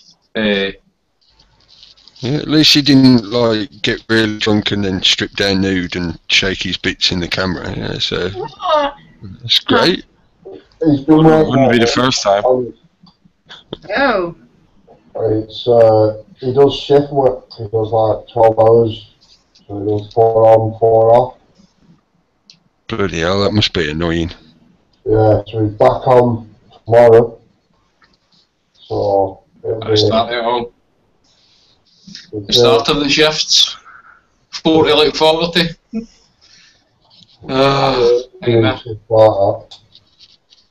It's good to get the 4 days off right enough when it works like that right enough, isn't it? It used to be called continental shifts a long time ago. I don't know whether you remember that, Cookie. I used to work continental shifts, and that's 3 rotation, not 4 on and 4 off. Mm. It was 1 week nights, 1 week mornings, 1 week normal days, and then you'd switch back again, you'd keep rotating. Well, I did that, we just called it shifts. Oh, right, okay. I just took it when they said continental shift, I took it as like they did the 12-hour shifts, 4 on, maybe 5 on, like so on. You know what I mean? Yeah. That's what I may be wrong, but that's what I always thought a continental shift was. Well, they introduced the idea of a 5-day working week, didn't they? It wasn't always the norm. Something that they've introduced as a norm, like everything else. Well, It stems from the Bible, doesn't it? 5 on, 2 off. Yeah, you have the Sabbath for your religious purposes, and you have one day off, and then the rest of the week is working. I mean, there's a lot more to it than that. Go into the Julian calendar and it connects all into lots of ancient mythology, Nordic mythology, and whatever. So, but yeah, it's primarily that. You used to get one day off a week because you had to dedicate one day to God. The Sunday. Well, that's, I'm not sure anymore, because it's like I've heard rumours of Sabbath being Saturday. It depends if you're Jewish or Christian. Saturn Day, or the day of the sun. The day of the Saturn or the day of the sun. Yeah, Sabbath. Or the Monday. Monday, that's another one. Oh. Well, basically it's all astrotheology, really. So you've got, for Saturday, you've got Saturn, that's what that's. Sunday, the day of the sun. Monday, I don't know if there's any other. Thursday as well, if I'm not much mistaken. Yeah. Tuesday is another Nordic one. She was the wife of somebody, I think. Well, I can't remember the proper God of Thunder, I believe. And Thor is the God of Lightning. Yeah. I'm trying to remember what Wednesday is. Well, Odin's Day, I think. Yeah. So I'm not 100% sure. Yeah, Wodan. Yeah. But that's fairly well known, like, cultural history that you could look into if you're interested. There's lots of good info out there on stuff like that. Yeah. That's something I didn't know as well, actually. I've never really looked into the days of the week. It's very interesting, actually. Evolution, this was ages ago. I think his channel's still going. If you look up a channel on YouTube called Evolution, like the word evolution, but with I at the beginning, EYE, as in your eyeball. He did a little video explaining the 7 days of the week, and where the original names come from and how they correlate to the oh god, what's the name of the candlestick? The Jewish candlestick with the 7. 7-1. Yeah. I can't remember the proper name of it now. But yeah, there's loads of connections like that. It connects to the Tree of Life, the Kabbalah Tree of Life, loads of stuff like that. But yeah, that's if he's, like I say, if his channel's still there. I haven't seen him doing anything for ages. Lisa's asking if you know anything about Santos Bonacci. Yeah, I've watched most of his stuff. Listened to most of his presentation. A lot of it I find really accurate, but then I think some of it he tries to take it too far, and he seems to be adding complexity that doesn't need to be there, if that makes sense. Yeah. Hi there. About Santos, can I say something? Yeah, you were asking, so. Oh yeah. I've got a girlfriend in the U.S. who's she's a host on it's called Truth Frequency, which is what when I saw Fractal Frequency I went wow, and she's interviewed a lot of people, and she's had Santos on like 3 times, and I've talked with him on her after show. He is like, I would describe him as a man who has like his head in the clouds. When I listen to his As Above, So Below, I love these people. Like, it's like a crash course. You find someone who can give you a crash course in something, and I've watched this whole thing, and quite a few of his things, and he's on he's on a whiteboard and he's sharing his passion, right? Is that Truth Frequency Radio that your friend's on? Yeah, she has, it's Catherine Buckaloo. She's the host of Truth Frequency. Yeah. Yeah, so Yeah, she's we're familiar with him. Yeah. Yeah, she's got a lot of people on. She's my girlfriend, all right? So, yeah. We got kicked off, but... Yeah. What? Off what? From Truth Frequencies Radio, so... When was that? Tell me about it. Just look back at the shows. It's all over the YouTube. Are we talking about this? Is it Kathy Buckaloo that you know, the host? No. Kip had his own show there. Oh no. This has We were nothing doing. to do with that. So we have nothing to do with anybody else there who's broadcasting there, but we It's got totally- kicked off. Or Kip got kicked off, basically. Who was she interviewing? I don't know that the woman. I don't know. You know what? I think you're jumping at straws. I want to know what show this is. There's a cross wires here. There We're trying. Crosswire. Cross wires. Let me untangle the cross wires. Do it, darling. Basically, what we're trying to communicate there, we were having a bit of a laugh actually because you mentioned Truth Frequency Radio, because it's quite funny that you mentioned them, because up until recently, myself, Peter, and Kip, who you know, we done a show on Truth Frequency Radio, you know, we've had a big spat with them sort of thing, you know, so it's just funny that they came up. No, that's a venue. This is totally different. Let me get it for you and put the link in the room. This is, trust me. You just trust me, you guys. Because when you say the Truth Frequency, because you said the name Fractal Frequency reminded you of Truth Frequency. No, this is not. Oh, Chris Geo. It's a station. Chris Geo owns a No, station. it's not Truth Frequency with Chris goddamn Geo. Oh, right. Okay. Well, then we got back to it. That's the one. He's a nasty. That's the whole confusion here. So that's why.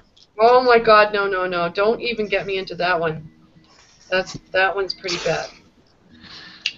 I'm just going to get some food down my neck, guys. I'm going to take 2 minutes. Not a problem. Cheers. Okay. No worries, brother. Yeah, I might be off in a bit. Anyway, 1 o'clock. Yeah, it's 2 here, so. Yeah. I definitely think it was a better idea to start it that little bit earlier. Yeah, it got to dragging on very, very, very silly hours, didn't it? Mm-hmm. It was, I know it was 6 o'clock one morning when I got off. When we had that pantomime. It's good that you can just let it run for as long as people are happy chatting and whatever. That's great. You know, I think there's that 8-hour limit, but I mean, really, if you've been doing it for, I think everybody needs to have a break. Yeah. But it is good that you don't have like a set cut-off time. You're not restricted to sticking within 1 hour or 2 hour or whatever. You can run on for as long as you want. Yeah, exactly. I think we've been running 3 hours and 40 minutes now, haven't we? Yep. So it's like, we did actually start very early tonight because I was a bit shocked. It got me completely off guard. Again, I was in the middle of patching up my coving. I'm just starting to decorate, so I'm just doing bits and bats to, you know, facades. That's the word, isn't it? That's a big word for a Friday night as well, isn't it? Terry supercalifragilisticexpialidocious. Because, oh yeah, that's what we're doing. You just reminded me of that, actually. And that doesn't include the secret agent superflaggers, Nazi lizard shield trolls. I will have to have a go at doing that at some point. I'll write some more lyrics for it and try and actually record it as a song. That'll be quite funny. Guys, can I say something? I am so embarrassed. That was not truth. That was not Truth Frequency. Those guys are. This was. It was Truth Connections. Right. All right. Truth Connections. Totally similar name. It's very simple. Yeah.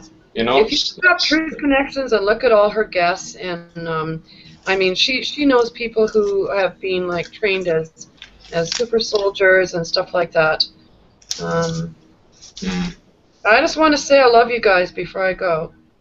I had an MRI today because I've got a compressed fracture on one of my discs in my back. Oh. Yeah. Well, I hope you feel better soon. I will. You know? Yeah, I totally will. I'm just glad that it worked out that I could jump on and say all my crazy stuff and walk away from this and feel better. And this is to me the test of what you want to do in your life after you have an interaction with someone. Ask yourself, after that, do I feel better or worse? And if you feel, better and more solid, then that's a good test. It's a litmus test of friendship. Yeah. Well, thanks for joining in, Lisa. Yeah, thank you very much. You're welcome anytime. Welcome anytime. Fun. It's been fun. And you know what? I'll be giving you reports from Mexico. So if it's really true that, they're all dying down there, I'll just call in and I'll go,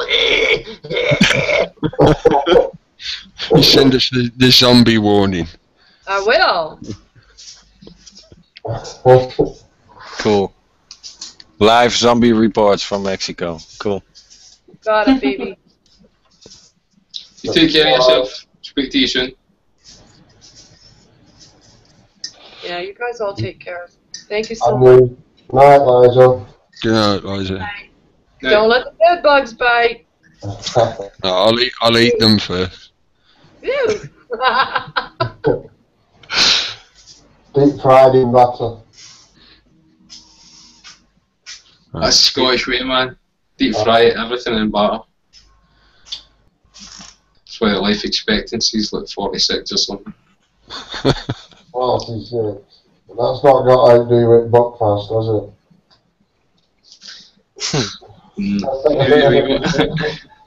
So what do you think about that? Is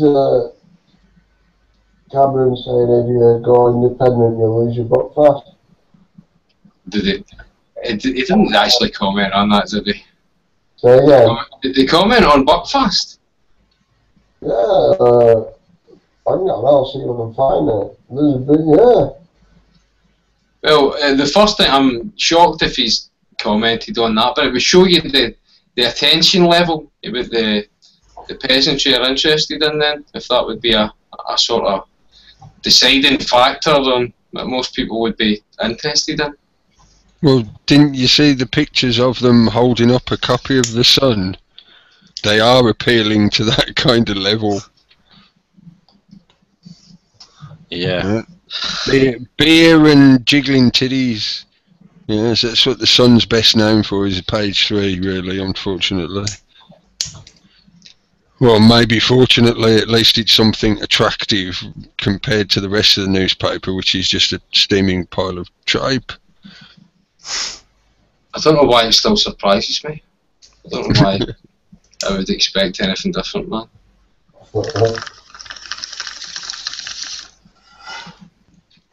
I don't know, but if you see what the Canadian politicians are up to or the American politicians are up to, it's not that bad over here. It could be a lot worse.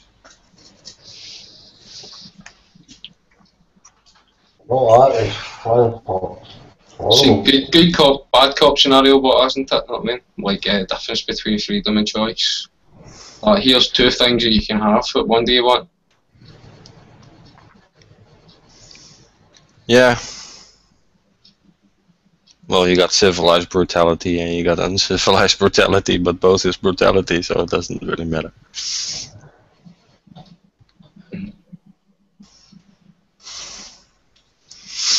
you know what I was thinking, right? I mean, we're thinking quite negative there about just the human psyche in general, right? But see if there wasn't a control system, there would be mass slaughter, and there would be mass slaughter if there was a control system. There would be mass slaughter if there was a control system. I think, when I think about things, regardless of whether there wasn't or whether there was, there would be fucking evil people wanting to go about and do evil things. And I don't know, do you ever think about it that way sometimes? Yeah. Yep. Anybody ever heard of Channing Harold?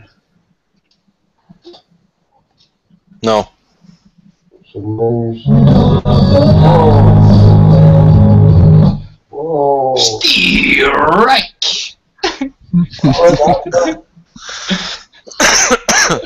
And there goes another channel.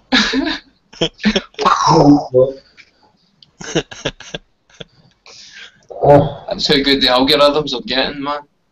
I'll name that tuning one. Name that tuning fucking. Strike. What was the name of that tune? Strike.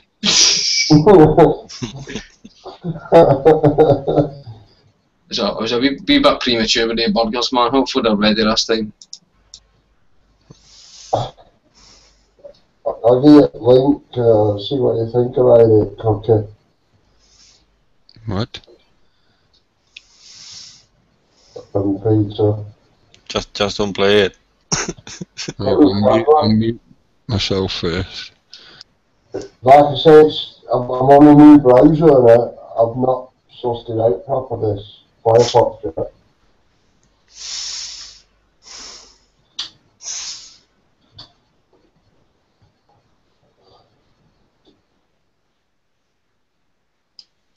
Alright, okay, it's not crazy loud music then.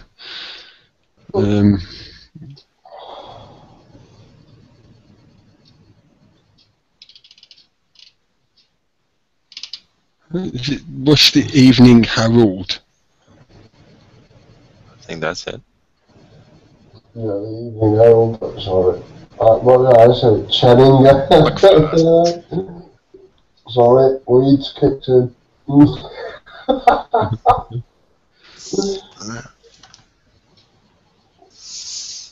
Evening Herald, Channing Herald. Santos, Ah, Santos. It's that old English writing one.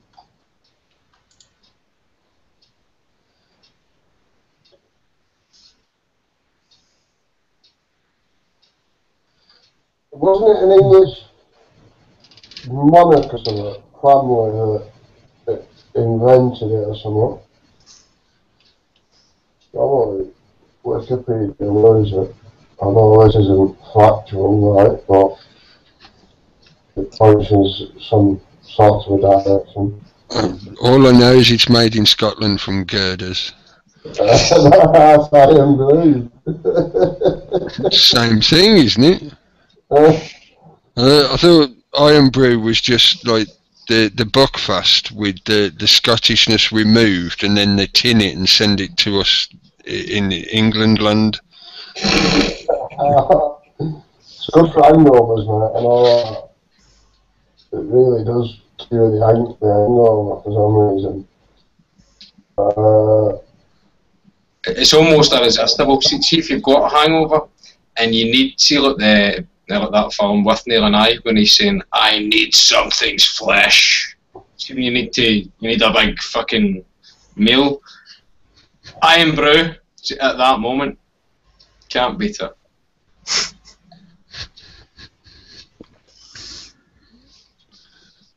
Alright. It's actually from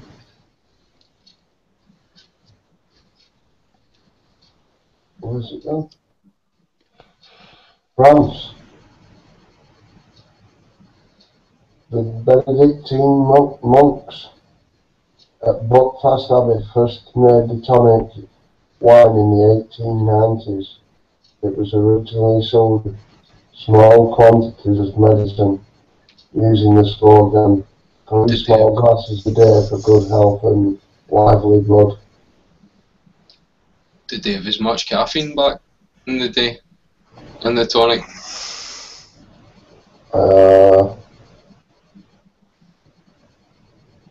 I'm not sure about that. It doesn't actually go into that. That's what people call it around here, tonic. Oh, the tonic wine. Or the brown wine. The brown wine. I'm at a brown wine, you know what I mean? You know something's wrong right away. But it's fucking brown. No. It says red wine 14.8% alcohol, sodium and potassium glycine. Rocket fuel. That's what's going to fuel that warp drive. That's what's fuel that walk fast. Disodium phosphate. It's what's fueled the pirates. 5 milligrams. Sulfate preservatives. What the hell? That was sold exclusively within the Republic of Ireland. The one in the United Kingdom has got 15% red wine, sodium glyphosate, or whatever it says, phosphate, an emulsifier, dipotassium sulfate, protein stabilizer, disodium phosphate. I'll never make a chemist for. A stabilizer and emulsifier, caffeine 37.5 milligrams, and vanillin. What's vanillin? Is that similar to Valium? You're muted there, Cookie. Am I? Oh, no, you're not. I couldn't hear you. Your mouth was moving. I was just saying, I got no idea what that is. Sounds like Vanilla? Vanillin. Is it? Sounds like a polish. Yeah, it does, doesn't it? I'm going to be off as well, guys. I'm going to leave it there. I'm falling asleep now. I think, yeah, it's a good. Happy with that, we'll call it a night. Same here, man. Thanks for hosting it and having a good chat. And people in the chat room, thank you. Yeah, thanks everybody. Everybody. I'll pass you details on this, Cookie, anyway. Aye. So we can all use it at will. Okay, mate, cool. Okay, right, mate. take it easy, guys. Guys, good night. Good night. Good night, everyone.